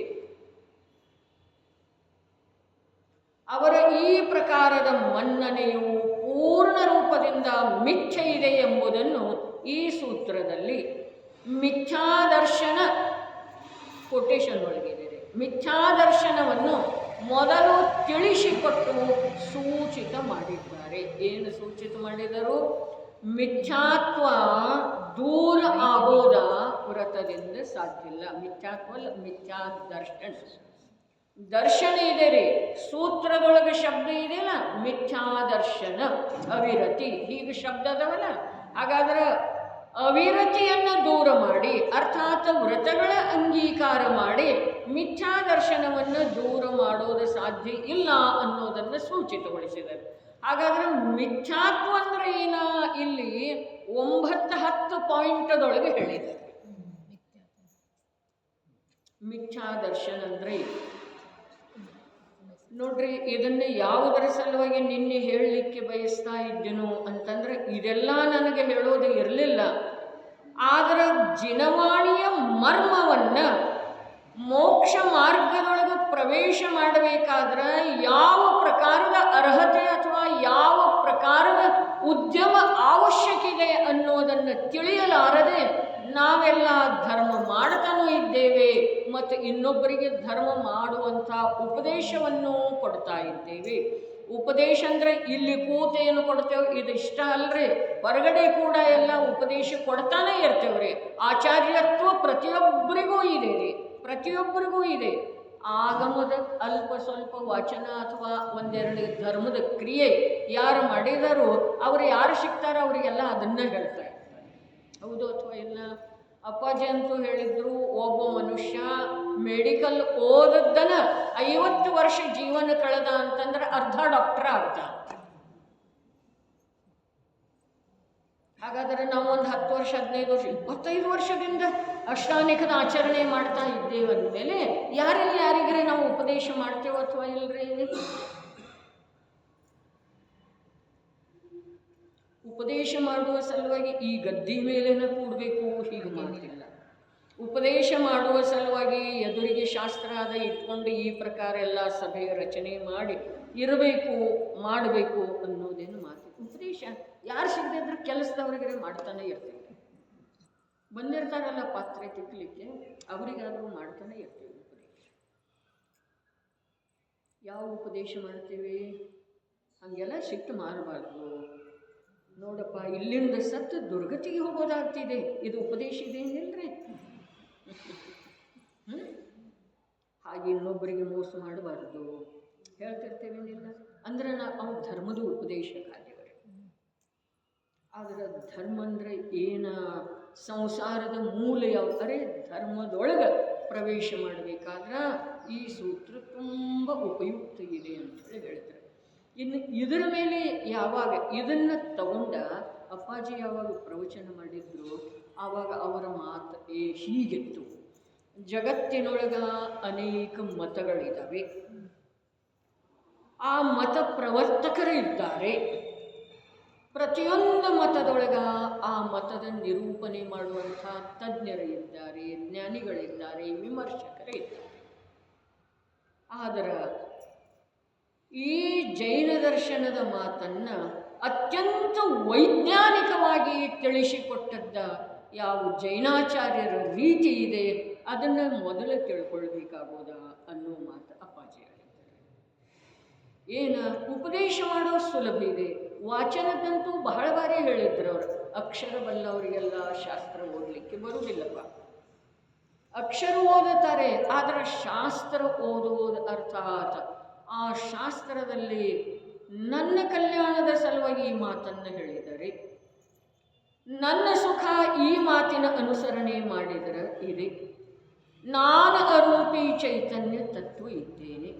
ಅರೆ ಜೀವತತ್ವದ ವಿವೇಚನೆಯನ್ನು ಓದುವ ವೇಳೆಯದೊಳಗ ನಾವು ಜೀವತತ್ವದ ಸ್ವರೂಪವನ್ನು ತಿಳಿಯುವ ರೂಪದಿಂದ ಪರಿಣಾಮ ಮಾಡ್ತೇವೆಯೋ ಅಥವಾ ನಾನು ಹೀಗಿದ್ದೇನೆ ಅಂಥೇಳಿ ಅದರೊಳಗೆ ನಮ್ಮನ್ನು ಇರಿಸ್ತೇವ್ರಿ? ಇಲ್ಲ. ಜಪ ಮಾಡ್ತೇವಲ್ಲ, ದಿನ ವಿಕಲ್ಪ ಬರ್ತಾ ಇದೆ. ಇಲ್ಲಿ 9 ಬಾರಿ ಜಪ ಮಾಡ್ತೇವಲ್ಲ, ಯಾವುದೋ ಒಂದು ಓಂ ಹ್ರೀಂ ಶ್ರೀಂ ಅನಂತಾನಂತ ಸಿದ್ಧ ಪರಮೇಷ್ಠಿಭ್ಯೋ ನಮಃ ಅಂಥೇಳಿ ಏನು ಶಬ್ದದ ಉಚ್ಚಾರಣೆ ಮಾಡ್ತೇವಲ್ಲ, ಆವಾಗ ಶಬ್ದದ ಶುದ್ಧತೆಯ ಕಡೆಗೆ ಲಕ್ಷ್ಯ ಇರ್ತಿದೆಯೋ, ಆ ಶಬ್ದದ ವಾಚ್ಯ ರೂಪದ ಸಿದ್ಧ ಪರಮಾತ್ಮರ ಕಡೆಗೆ ಲಕ್ಷ್ಯ ಇರ್ತಿದೆಯೋ ಅಥವಾ 9ದ ಕಡೆಗೆ ಲಕ್ಷ್ಯ ಇರ್ತಿದೆ? ಯಾವುದರ ಕಡೆಗೆ ಇರ್ತೀವಿ? 9 ಅನ್ನೋದಿದೆ ಅಲ್ಲ, 9 ಬಾರಿ ಅನ್ನೋದಿದೆ, ಹೌದೇನಿಲ್ರಿ? 9ರ ಕಡೆ ಲಕ್ಷ್ಯ ಇದೆಯೋ, ಆ ಶಬ್ದದೊಳಗೆ ಬರುವಂಥ ಅಕ್ಷರದ ಶುದ್ಧಿಯ ಕಡೆಗೆ ಲಕ್ಷ್ಯ ಇದೆಯೋ ಅಥವಾ ಆ ವಚನದ ವಾಚ್ಯ ರೂಪದ ಸಿದ್ಧ ಭಗವಂತರ ಕಡೆ ಲಕ್ಷ್ಯ ಇದೆಯೋ? ಇದರೊಳಗೆ ಯಾವುದರ ಕಡೆ ಲಕ್ಷ್ಯ ಇದೆ ಅನ್ನೋದು ನೀವು ವಿಚಾರ ಮಾಡಿ. ಹೀಗಿದ್ದರೆ ನಾವು ಕೂಡ ಅದಕ್ಕೆ ನಾವು ಧರ್ಮ ಅಂತೇವೋ ಅಥವಾ ಇಲ್ಲ, ಜಪ ಅಂತೇವೋ ಅಥವಾ ಇಲ್ಲ. ಅದು ಜಪ ಯಾವುದರದ್ದಾಯ್ತು? 9ರದ್ದಾಯ್ತು. 9 ಆಗಬೇಕಲ್ಲ, 9ರದ್ದಾಯ್ತು. ಅಥವಾ ಅಕ್ಷರದ ಶುದ್ಧಿಯ ಕಡೆಗೆ ಲಕ್ಷ್ಯ ಇದ್ರೆ ಅಕ್ಷರದ್ದಾಯ್ತು, ಸಿದ್ಧಾವಸ್ಥೆಯ ಕಡೆಗೆ ಲಕ್ಷ್ಯ ಇದ್ರೆ ಸಿದ್ಧರದ್ದಾಯ್ತು. ಆದರೆ ಆ ಜಪ ಮಾಡುವುದರ ಪ್ರಯೋಜನ ಈ ಸಿದ್ಧನ ಸ್ಮರಣೆ ಮಾಡೋದಿದೆ. ಯಾವ ಸಿದ್ಧಂದ? ಯಾವ ಸಿದ್ಧಂದ? ಅಶುದ್ಧ ಇರುವೆಳದೊಳಗೆ, ಸಂಸಾರಿ ಇರುವೆಳದೊಳಗೆ ಕೂಡ ಸಿದ್ಧ ಸ್ವರೂಪ ಪರಮ ಶುದ್ಧ ಆತ್ಮ ಏನಿದ್ದಾನೋ ಅವನ ಸ್ಮರಣೆ ಮಾಡುತ್ತಿದ್ದೇನೆ. ಅವನ ಕಡೆಗೆ ಪ್ರಮಾಣ ಮಾಡಿ ಹೇಳೋದು. 9 ಬಾರಿ ಆ ಮಂತ್ರದ ಶಬ್ದಗಳು ಹೇಳ್ತಾ ಇರೋ ವೇಳೆದೊಳಗೆ ಎಷ್ಟು ಬಾರಿ ಅವನ ಕಡೆ ಲಕ್ಷ್ಯ ಹೋಗ್ತಿದ್ದೇನೆ? 9 ಬಾರಿಯನ್ನು, 10 ಬಾರಿಯನ್ನು, 7 ಬಾರಿ ಅವನ ಕಡೆ.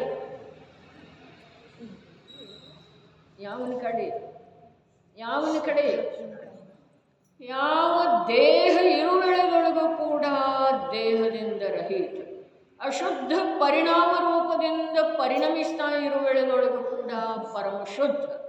ಯಾವ ಚೈತನ್ಯ ತತ್ವ ನಿಜಾತ್ಮ ಇದ್ದಾನೋ ಅಥವಾ ಇದ್ದೇನೋ ಅದರ ಕಡೆಗೆ ಸ್ವಲ್ಪ ಮಾತ್ರರೇ ಲಕ್ಷ್ಯ ಒಮ್ಮೆಲೆ ಹೋಗ್ತಿದೆ ಅನ್ನ ವಿಚಾರ ಮಾಡುವುದು. ಹಾಗಾದ್ರೆ ಆ ಜಪದಿಂದ ಧರ್ಮ ಆಗ್ತಿದೆ ಏನು, ಪುಣ್ಯ ಆಗ್ತಿದೆ ಏನು, ಪಾಪ ಆಗ್ತಿದೆ ಏನು? ಏನೂ ಆಗುವುದಿಲ್ಲ, ಏನೂ ಆಗುವುದಿಲ್ಲ ಒಮ್ಮೆಮ್ಮೆ. ಯಾಕೆ ಅಂತಂದ್ರೆ ಬೆರಳಿನ ಕಡೆ ಲಕ್ಷ್ಯ ಪ್ರಯೋಜನ. ಆ ಪರಿಶುದ್ಧ ಸಂಸಾರದಿಂದ ಪರಿಮುಕ್ತ ಅನಂತಾತ್ಮರುಗಳೇನು ಅಲ್ಲಿ ಇದ್ದಾರೆ ಲೋಕದ ಅಗ್ರಭಾಗದೊಳಗ, ಅವರ ಕಡೆಗೆ ಲಕ್ಷ್ಯ ಹೋಯಿತು ಅಂತಂದ್ರೆ ಅದು ಶುಭ ಆಗ್ತಿದೆ, ಅಲ್ಲಿ ಪುಣ್ಯ ಆಗ್ಬೋದು. ಅವರ ಕಡೆಗೆ ಕೂಡ ಲಕ್ಷ್ಯ ಹೋಗಲಿಲ್ಲ, ಇಲ್ಲಿ ವಚನದೊಳಗೆ ಮತ್ತು ಈ 9 ಎಣಿಸೋದರ ಕಡೆಗೇನ ಲಕ್ಷ್ಯ ಇತ್ತು ಅಂತಂದ್ರೆ ಏನಾಗ್ತಿದೆ? ಪಾಪನ. ಪಾಪ ಹೇಗಾಗ್ತಿದೆ? ಪಾಪ ಇದರ ಕಡೆ ಲಕ್ಷ್ಯ ಇರುವುದರಿಂದ ಆಗುವುದಿಲ್ಲ. ನಾ ಜಪ ಮಾಡ್ತಾ ಇದ್ದೇನೆ ಅನ್ನುವ ಶ್ರದ್ಧೆ ಇಲ್ಲ. ನಾ ಜಪ ಮಾಡ್ತಾ ಇದ್ದೇನೆ ಅನ್ನುವ ಶ್ರದ್ಧೆ ಇದೆಯಲ್ಲ, ಅದರಿಂದ ಪಾಪ.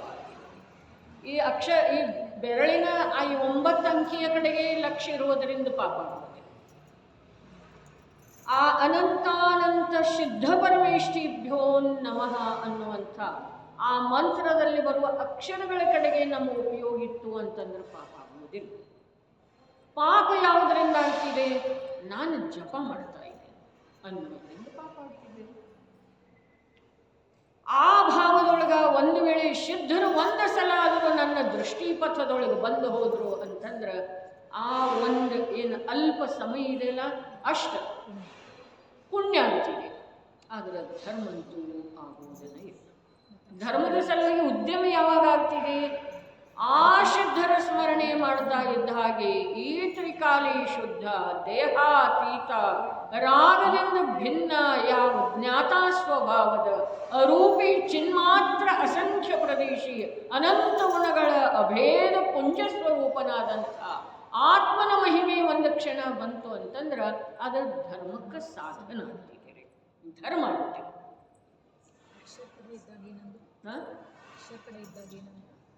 ಅಕ್ಷರದ ಕಡೆಗೆ ಇದ್ದಾಗ ಏನಾಗ್ತಿದೆ? ಏನೂ ಆಗೋದಿಲ್ಲ. ಈ 9 ಎಣಿಸುವ ಕಡೆಗೆ ಅಥವಾ ಆ ಅಕ್ಷರಗಳ ಕಡೆಗೆ ಲಕ್ಷ್ಯ ಬೆಳೆದೊಳಗೆ ಅಲ್ಲಿ ಪಾಪನೂ ಆಗೋದಿಲ್ಲ, ಪುಣ್ಯನೂ ಆಗೋದಿಲ್ಲ. ಅರೆ ಬಂಧ ನಿರಂತರ ಇದೆ, ಅದನ್ನೇ ಹೇಳ್ತಾ ಇದ್ದೇನಲ್ಲ, ಅಷ್ಟೇ ಕೂತಾವಳಿ. ಏನು ಹೇಳ್ತು? ಅದರಿಂದ ಪಾಪನೂ ಬಂಧ ಆಗೋದಿಲ್ಲ, ಪುಣ್ಯನೂ ಬಂಧ ಆಗೋದಿಲ್ಲ. ಅದರ ಅಭಿಪ್ರಾಯದೊಳಗೆ ನಾನು ಜಪ ಮಾಡ್ತಾ ಇದ್ದೇನೆ ಅನ್ನೋದೇನು ವರ್ತಿಸ್ತಾ ಇದೆಯಲ್ಲ, ಅದರಿಂದ ಪಾಪ. ಈ ಕ್ರಿಯೆಯಿಂದ ಪಾಪ ಆಗೋದಿಲ್ಲ. ಉಪಯೋಗ ಸಿದ್ಧರ ಕಡೆಗೆ ಹೋಗುವುದರಿಂದ ಪುಣ್ಯಂತೂ ಆಗ್ತಿದೆ, ಆದರೆ ಜಪ ಮಾಡಿದನ್ನ ಅನ್ನುವ ಅಭಿಪ್ರಾಯ ಇದೆಯಲ್ಲ, ಅಲ್ಲಂತೂ ಪಾಪನ ಆಗ್ತಿದೆ. ಏನು ಮಾಡಿದರೂ ತೀಕ್ಷ್ಣವಾದಂಥ ಖಡ್ಗದಿಂದ ತುಂಡರಿಸಲ್ಪಡೋದು ನಿಶ್ಚಿತ ಇದೆ. ಒಂದೇ ಒಂದು ಉಳಿವಿನ ಉಪಾಯ ಅಂತಂದ್ರೆ ಆ ಶುದ್ಧಾತ್ಮನ ಮಹಿಮೆ. ಏನೆಲ್ಲ ಮಾಡುವ ವೇಳೆದೊಳಗ ಅನಂತ ಕಾಲದಿಂದ ಮರೆತು ಹೋಗಿರುವಂಥ ಆ ಶುದ್ಧಾತ್ಮನನ್ನು ಸ್ಮೃತಿ ಪಟಲದ ಮೇಲೆ ತಂದುಕೊಳ್ಳೋದು. ಈಗ ಇನ್ನೊಂದು ಇದು ಬರೀ ಓದ್ತೇನೆ ನೋಡ್ರಿ ಒಂದಿಷ್ಟು ಲಕ್ಷ್ಯ ಕೊಟ್ಟು ನೀವೇ ಓದ್ತೇನಂದ್ರೆ ಬಿಡ್ತೇನೆ. ಬಹಳ ಸಂತೋಷದ ಮಾತು. ಈ ಸೂತ್ರದಲ್ಲಿ ಬಂಧದ ಕಾರಣಗಳ ಹೆಸರನ್ನು ಪ್ರತಿಯೊಂದು ಇದೇನು 10-11 ಪುಟ ಟೀಕಾ ಇದೆಯಲ್ಲ, ಓದುವ ಹಾಗೆ ಇದೆ. ಓದಿದ ನಂತರ ಅಪರಾಧ ಲಕ್ಷ್ಯದೊಳಗೆ ಬರುವ ಹಾಗಿದೆ. ಒಂದು ವೇಳೆ ಪುರುಷಾರ್ಥ ಮಾಡಿದರೆ ಅಪರಾಧವನ್ನು ಬಿಟ್ಟುಕೊಡೋ ಸಾಧ್ಯ ಇದೆ. ಈ ಸೂತ್ರದಲ್ಲಿ ಬಂಧದ ಕಾರಣಗಳ ಹೆಸರನ್ನು ಯಾವ ಕ್ರಮದಿಂದ ಕೊಟ್ಟಿದ್ದಾರೆ ಅದೇ ಕ್ರಮದಿಂದ ಅವು ದೂರವಾಗುತ್ತವೆ. ಆದರೆ ಮೊದಲನೇ ಕಾರಣವು ವಿದ್ಯಮಾನವಿರುವುದು ಮತ್ತು ಅದರ ನಂತರದ ಕಾರಣವು ಬಿಟ್ಟು ಹೋಗುವುದು. ಹೀಗೆ ಭಂಗವಾಗುವುದಿಲ್ಲ. ಅರೆ, ಇಲ್ಲಿ ಕ್ರಮಭಂಗ ಆಗುವುದಿಲ್ಲ ಅಂದಮೇಲೆ ಪರ್ಯಾಯಗಳದ್ದು ಯಾವುದು ಶಾಶ್ವತ ಕ್ರಮ ಇದೆ ಅದರಲ್ಲೇ ಭಂಗ ಆಗ್ತಿದ್ದೀರಿ. ಅದಂತೂ ವಿಷಯ ಭಾಳ ಮುಂದಿದ್ದೀರಿ, ಅದಕ್ಕೆ ಈಗ ಸ್ಪರ್ಶ ಮಾಡುವಂಗಿಲ್ಲ. ಅವನ್ನು ದೂರ ಮಾಡುವ ಕ್ರಮವು ಹೇಗಿದೆ ಅಂದರೆ, ಮಿಥ್ಯಾದರ್ಶನವು 4ನೇ ಗುಣಸ್ಥಾನದಲ್ಲಿ ಬಿಟ್ಟು ಹೋಗುತ್ತದೆ, ಅವಿರತಿಯು 5ನೇ 6ನೇ ಗುಣಸ್ಥಾನದಲ್ಲಿ ದೂರವಾಗುತ್ತದೆ, ಪ್ರಮಾದವು 7ನೇ ಗುಣಸ್ಥಾನದಲ್ಲಿ ತೊಲಗುತ್ತದೆ, ಕಷಾಯವು 12ನೇ ಗುಣಸ್ಥಾನದಲ್ಲಿ ಹೊರಟು ಹೋಗುತ್ತದೆ ಮತ್ತು ಯೋಗವು 14ನೇ ಗುಣಸ್ಥಾನದಲ್ಲಿ ನಿಂತು ಬಿಡುತ್ತದೆ. ವಸ್ತುಸ್ಥಿತಿಯ ಈ ನಿಯಮವನ್ನು ತಿಳಿದುಕೊಳ್ಳದಿರುವುದರಿಂದ ಅಜ್ಞಾನಿಗಳು ಮೊದಲು ಬಾಲವ್ರತ ಅಂಗೀಕಾರ ಮಾಡುತ್ತಾರೆ ಮತ್ತು ಅದನ್ನು ಧರ್ಮವೆಂದು ಮನ್ನಿಸುತ್ತಾರೆ. ಈ ಪ್ರಕಾರ ಅಧರ್ಮವನ್ನು ಧರ್ಮವೆಂದು ಮನ್ನಿಸುವ ಕಾರಣದಿಂದ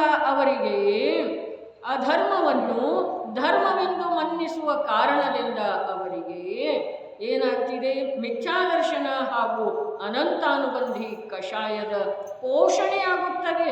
ಅವ ಯಾರ ಮೇಲೆ ಅಧಿಕ ಕೋಪ ಮಾಡಿಲ್ಲ, ದುರ್ವಚನದ ಪ್ರಯೋಗ ಮಾಡಿಲ್ಲ, ಯಾವ ಜೀವವನ್ನು ಹೊಸದ ಹಾಕಿಲ್ಲ, ಆದರೆ ಅವನಿಗೆ ಅನಂತಾನುಬಂಧಿ ಕಷಾಯದ ಬಂಧ ಆಗ್ತಿದೆ, ಪೋಷಣೆ ಆಗ್ತಿದೆ.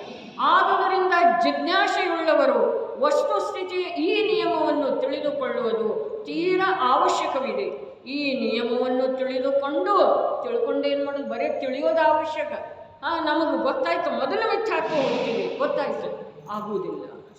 ತಿಳಿದುಕೊಂಡು ಮಿಥ್ಯಾ ಉಪಾಯಗಳ ತ್ಯಾಗ ಮಾಡಿ ಮೊದಲು ಮಿಥ್ಯಾ ದರ್ಶನವನ್ನು ದೂರ ಮಾಡುವ ಸಲುವಾಗಿ ಸಮ್ಯಕ್ ದರ್ಶನವನ್ನು ಪ್ರಕಟಪಡಿಸಿಕೊಳ್ಳುವ ಪುರುಷಾರ್ಥ ಮಾಡುವುದು ಯೋಗ್ಯವಿದೆ, ಪರಮ ಕರ್ತವ್ಯವಿದೆ. ಇದು ಒಂದು ಪಾಯಿಂಟ್ ಆಯ್ತು ರೀ.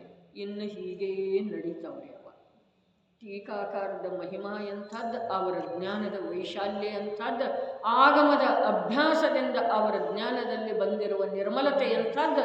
ನಮ್ಮ ಜ್ಞಾನದೊಳಗೆ ಎಷ್ಟು ಆಗಮದ ಅಭ್ಯಾಸದಿಂದ ನಿರ್ಮಲತೆ ಬಂದಿದೆ, ಅದನ್ನು ಓದಿನ ಇದನ್ನು ಓದಿನ, ಇದು ಸಾಮೂಹಿಕ ಸ್ವಾಧ್ಯಾಯ.